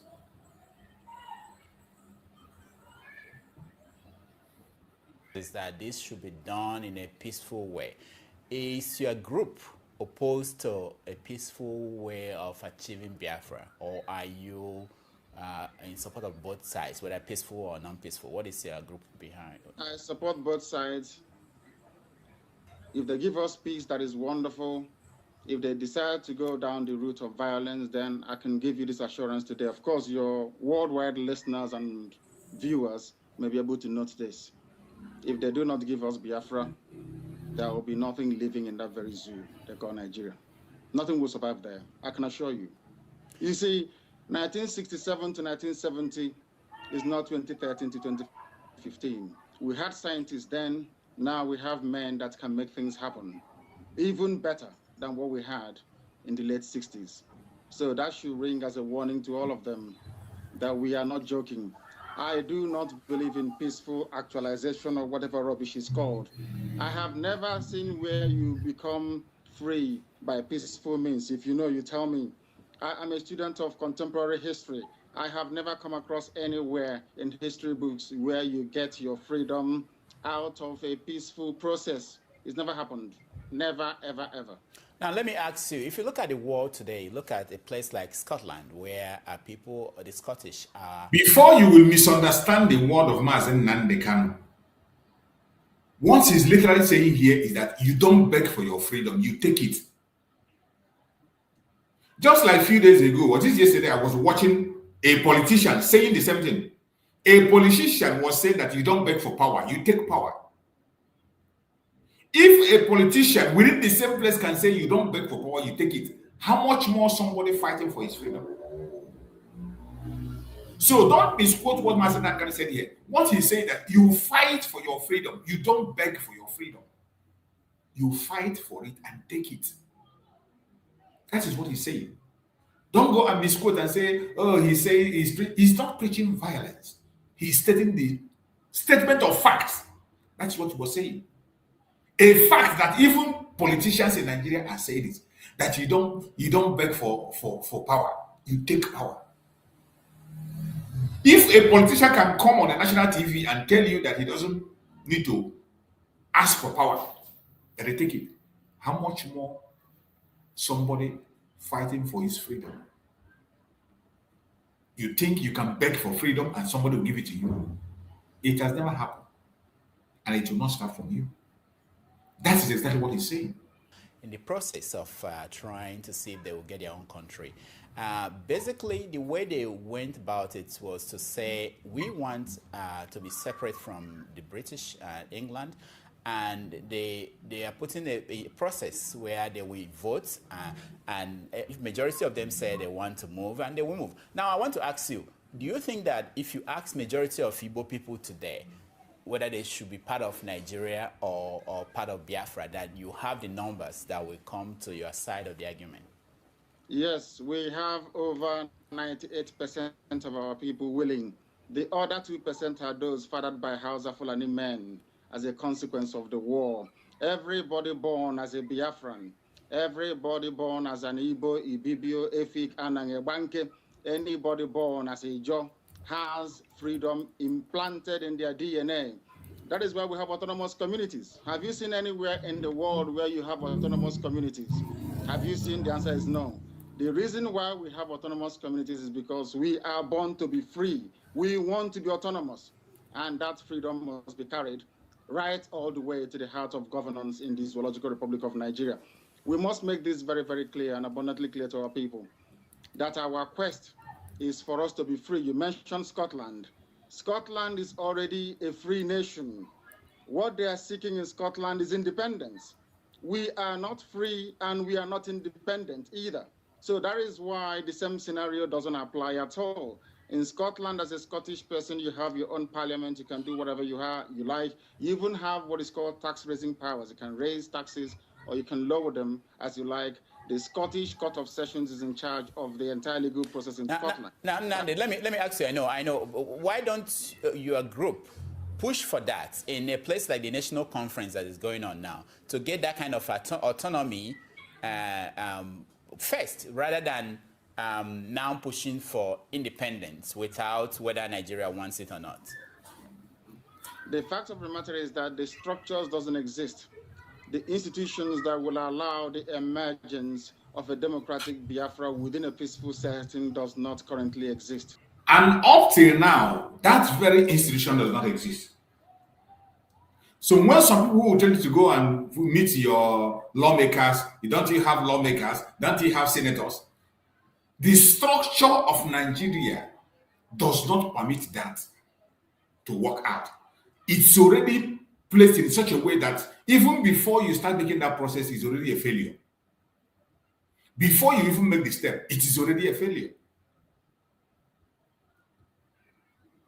You see why the only thing we can do to save ourselves is to fight for our freedom.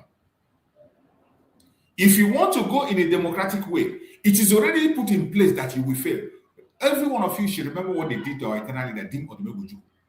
Dim Odumegwu, they lured him into politics. Do you know that Dim Odumegwu, with all the popularity, the most popular man in Nigeria, could not be able to win his own ward? He didn't win vote in his own ward. That is how Nigerian political system have been structured. That even before you start, they have already picked who they want to pick and how they want it to be.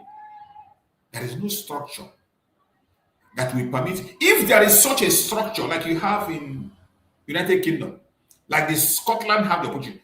We won't waste our time coming to broadcast. We will form ourselves, form our own party, just like the Scottish, and we do what we have to do. You know, sometimes they give that example of we have Scotland that do their own. How what's this this part of the Spanish country? This Barcelona people are doing their own. But such structure doesn't exist in Nigeria. It doesn't exist. So when you see them bring this distraction, don't pay attention. But we thank Chukwu Okeke who have been able to sustain to the extent that the international eyes is now on Nigeria. This is a time we have to forget about every bickering, every grudges, every personal grudges, attacks, and personal interests. Put them aside and let's work together to make sure that the recognition that Mazen Nandekano spoke about, that a powerful country will recognize Biafra and Biafra will emerge naturally. That is about to happen. Let us create a fertile ground for that to happen. In that very place you call Nigeria. Mind you, that is the name of a river. Up north, you call them Niger, which is French. If you come down a little bit, it is called Niger, which is English. And the people that live around it are called Nigerians. The only place, or part of the only place in Black Africa where you name a people after a river. I have never seen any civilized country in the world where people are named after a river. It's never happened before. The people own the river, not the other way around. By tacitly accepting the word and the tag Nigeria, what it means is that you never had any history until Frederick Lugard came, which is a fallacy, it's an abomination, and nobody should be saying that. Coming back to what you said, there is no way we can run for office as a political party. We tried it with ABGA and it did not work. These issues were thrashed out very well.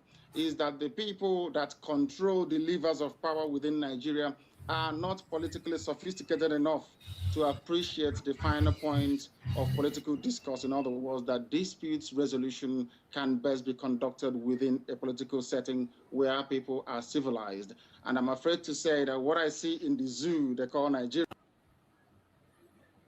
You can see it, Mazen Nandekano. That statement was very, very clear.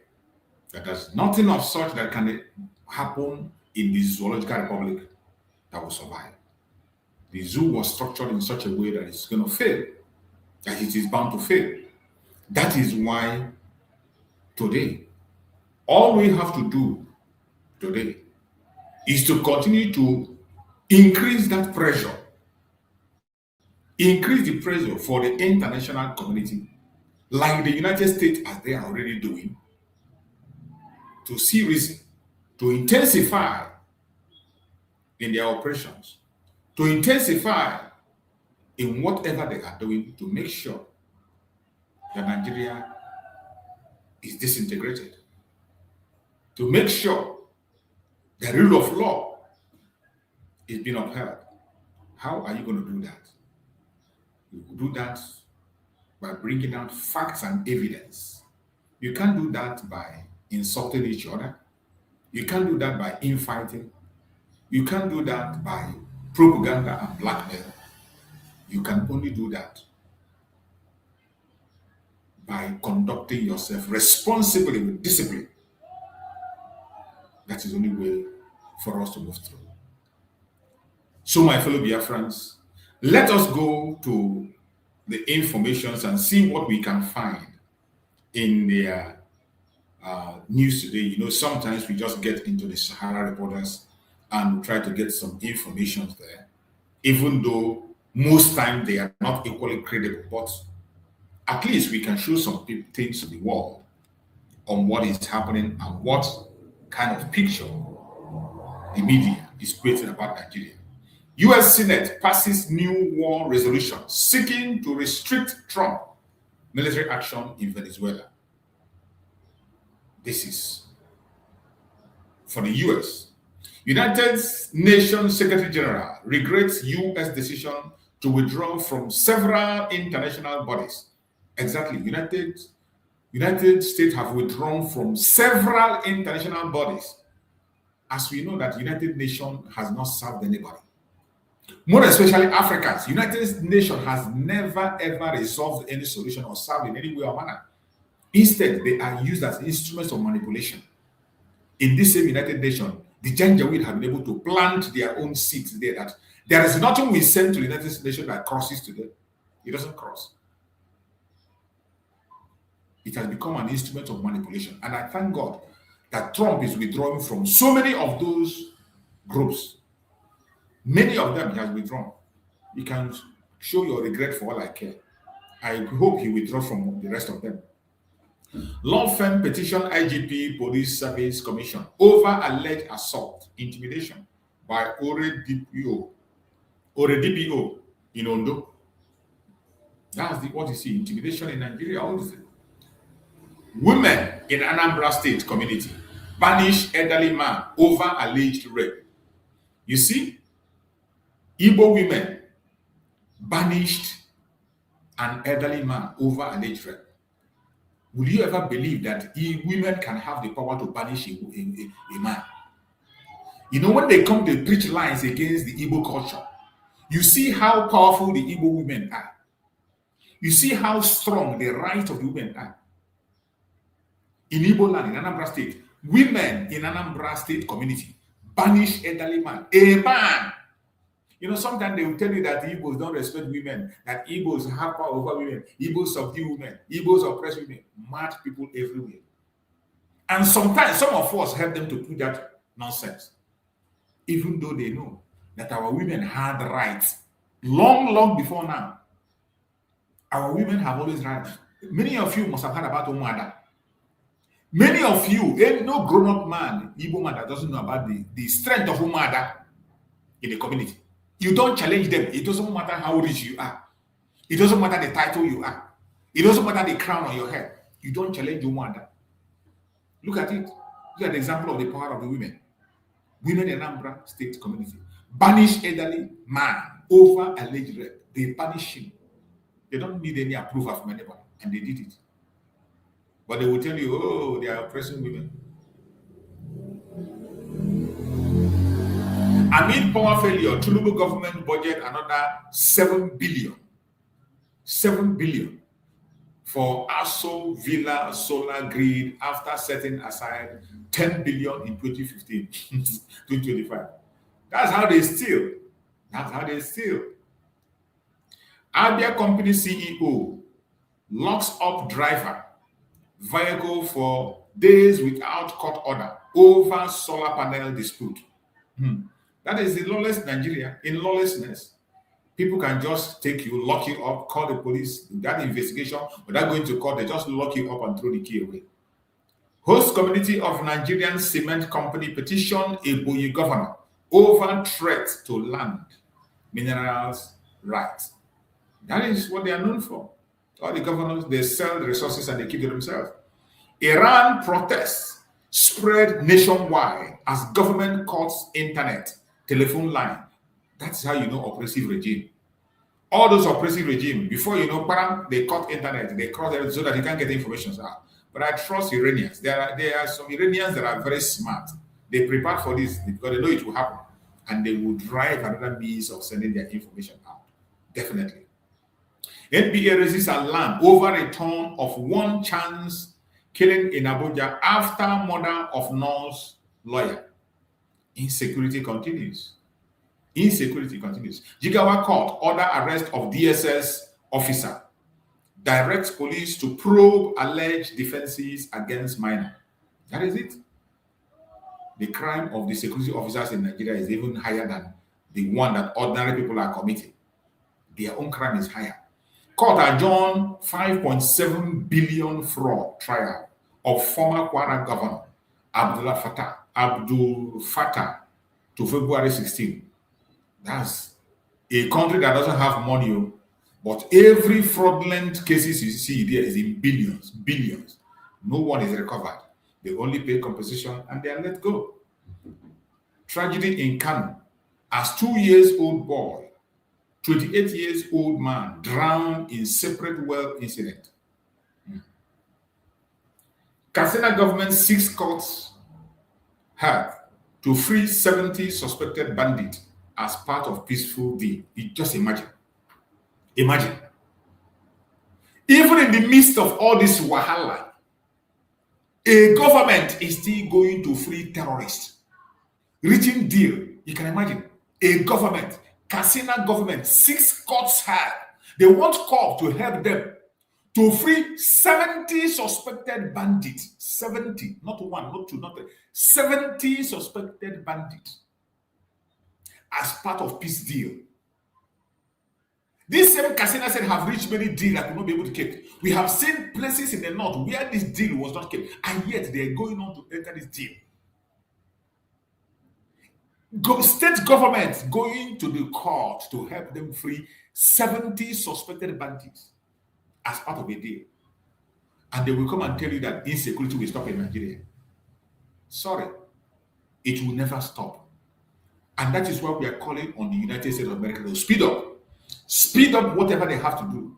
This takia should not be allowed to work. Speed up, because Nigerian government will never change. The sponsorship of the terrorism by Nigeria continues. The more you give them, the more they continue to hide their evil. So the earlier the international community take action, the better. FCTA workers threaten strike. Give Wike 7 days to resolve, pay pension, promote disputes. That's the Hitler of FCT. The Hitler of FCT. He doesn't even deserve the attention. Nigerian man shot dead at Toronto bus terminal in city's first 2026 homicide. What did he do? Nigerian man shot dead at Toronto bus terminal in city's first 2026 homicide.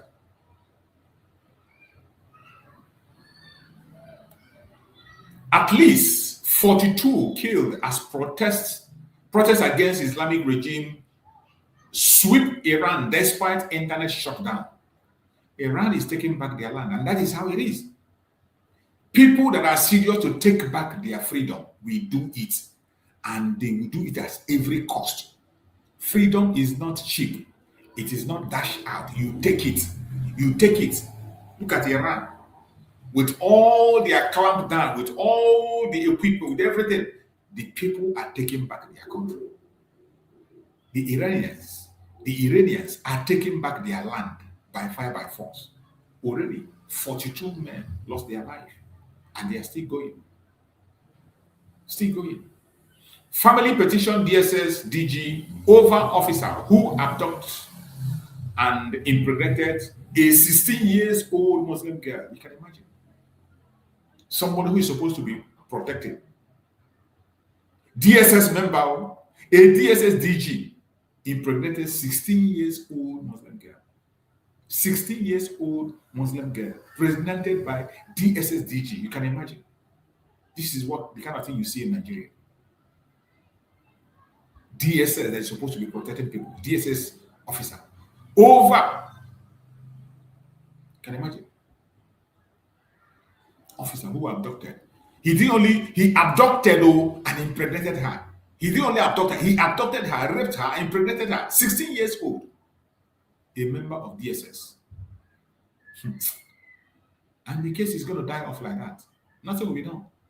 Family raises alarm over abduction and forced conversion of 15-year-old girl. You see, this is what we are talking about.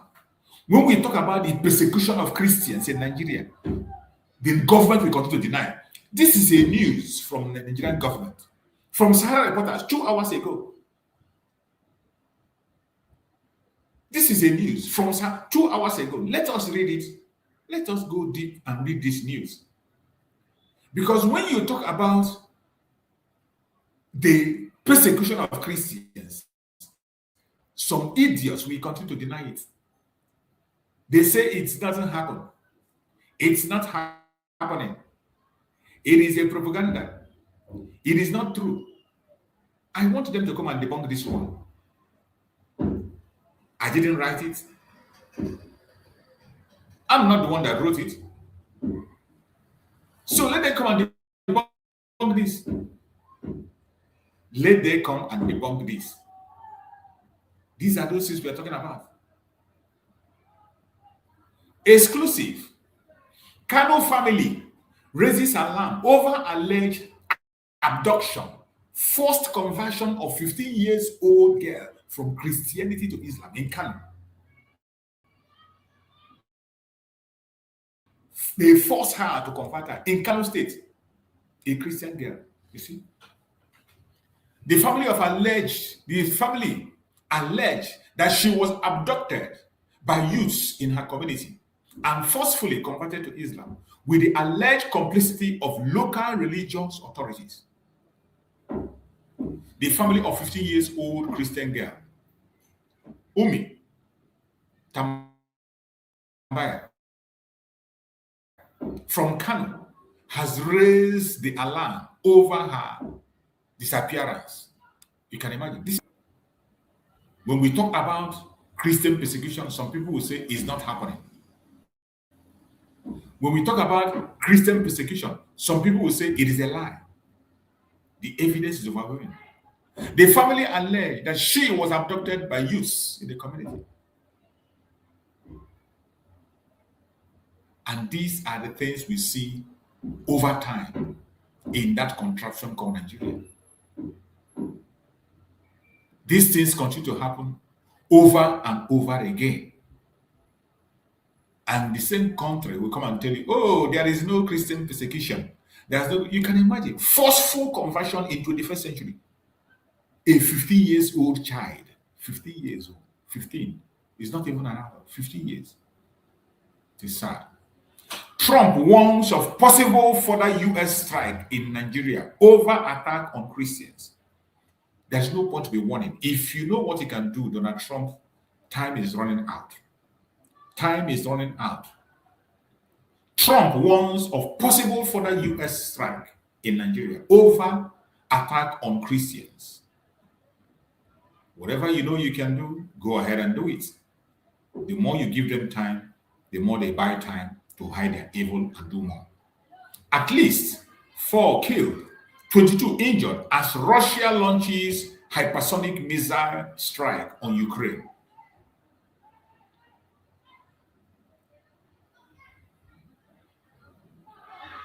Whistleblower accuses ex-AGF Malami Justice Ministry officials of diverting over $1 billion. This was a man that kidnapped Mazen Nnamdi Kanu from Kenya. You can see the kind of amount that is attached to this man. A fraudster. A fraudster. This was a fraudster that went and kidnapped Mazen Nnamdi Kanu from Kenya.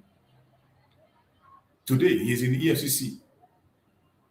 And more revelations are coming. Billions of dollars that this man stole with Muhammad Buhari, the late Muhammad Buhari. These were the people who were stealing right, left, and center in the name of that late Muhammad Buhari. Look, at this one is a different one from the ones he's charging before.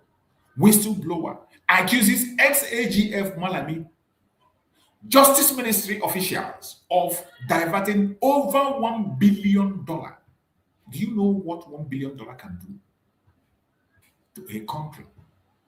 Do you know what $1 billion is? Convert $1 billion to Naira. Tell us what it is. This is the same country that is borrowing money every day. This is the same country that is borrowing money every day. Criminals, fraudsters like this man, they are all holding the money in foreign accounts. And the criminal in answer can't do anything, of course, because he's part of the deal. This one, you see him doing his political persecution. As soon as this man changes now and say, okay, I joined APC, they will release him. Once he joined APC, the case is over. They're only tormenting him because he refused to join them. John Keating President Tinubu to spend $6.1 billion on foreign trip in 2026. You can imagine. Ask me, what is this man going to do abroad? What kind of foreign trip is he going? And what has he achieved by this? Look at These guys that took over their countries in Mali, Burkina Faso, and Niger, they go nowhere. They travel nowhere. Go and see the differences they are making in their country. They are not borrowing. They are not begging anybody. Within themselves, go and see what Ibrahim Traore is doing. But what you see, look at the amount that this man, in a country that is crying, will borrowing. And this money you see, they are going to take it from the money they borrowed. 6.1 billion on foreign trip alone. Only to, after those trips, he will come back empty-handed, not for anything, not to achieve, no achievement. The one he spent since he entered traveling almost every month. Nothing. And somebody will tell you to be part of the Zoom. Only idiots will be part of the Zoom. Dati Baba Ahmed criticized Atiku persistent presidential bid, says when I was doing my NYSC. This one is our political statement. You should go ahead with their nonsense. Police arrest one brother for allegedly strangling father to death in Adamawa. It's frustration. The boy strangled his father to death in Adamawa. You can imagine for a child to strangle his father to death. It's out of frustration. It's not ordinary. It's not ordinary. It's not ordinary. More especially in Africa. We know what our culture, no matter where you are, whether Christian, Muslim, or whatever, we know what our culture as Africans are. We respect our parents. We are not like the West, where you say where you cannot talk to your child. Many of us, we grew up being very, very respectful and afraid of our parents. And when they speak, we don't. So for their child to go to that extent, it's out of frustration created by the Zoological Republic. Police detain activists for demanding probe into alleged stampede that killed 3 at APC aspirant home. You can imagine. Because an activist demanded for probe, police arrest him. An activist demanded for probe why people died, and police arrest him. Only in Nigeria. Only in Nigeria. May Chukwu Okike Abiyama have mercy. I thank Chukwu Okike Abiyama that we are gone and gone for good. And we can never be part of this madness. This criminal entity called Nigeria will never be part of it. No matter how they try to hold us back, we are gone and we are gone for good. I appreciate everyone that have been with us on this program. Thank you for being part of the program. And we are going to come back in the evening to engage with Mazi Simon Ekpa and Mazi Nnamdi Kanu's voice. Every evening will be dedicated to them because we will not allow anybody to silence them. Revisit their messages, connect to them, tap into their prophecies, and prepare ourselves for the recognition that is coming from the powerful nation, as Mazi Nnamdi Kanu have said. May Chukwu Okike Abiyama continue to guide and protect every one of us that partook on this very program. I thank you for being part of the program. Thank you for your support. Thank you for sharing. If you have not yet shared, I don't know what you are waiting for. Please, kindly share the program so that you can reach out to others. I have told you that this year is not for noise making, not for attack, not for propaganda, not for hatred, but for love, consistency, and focus. May Chukwu Okike Abiyama continue to guide and protect. I can see my beloved brother Gerard.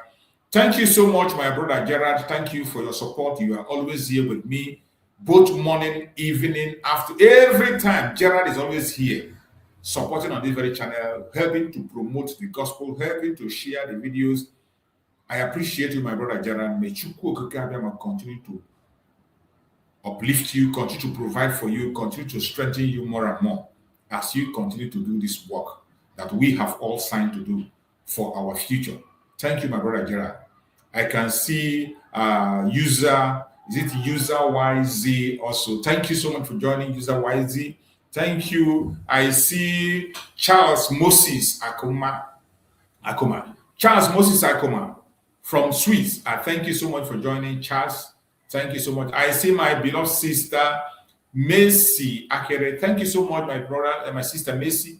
You are always here also supporting. I thank you, my sister Macy. Thank you so much for being there.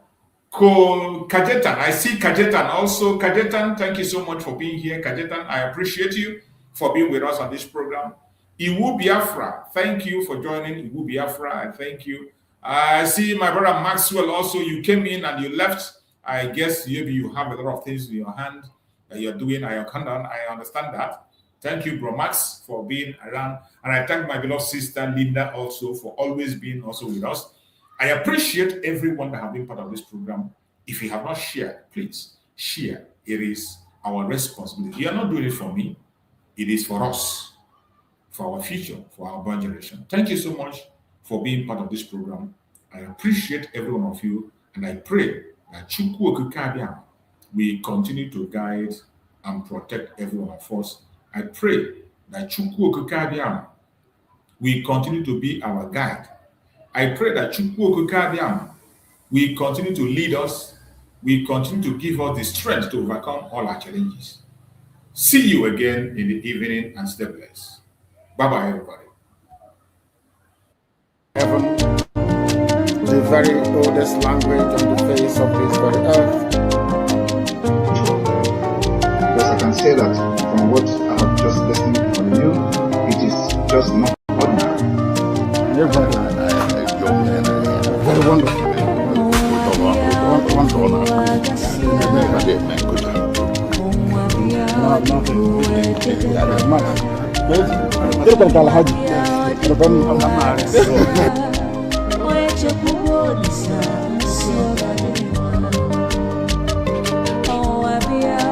When my lawyers came to see me, I had a discussion with them about how I'm going to defend myself. I told them that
Oku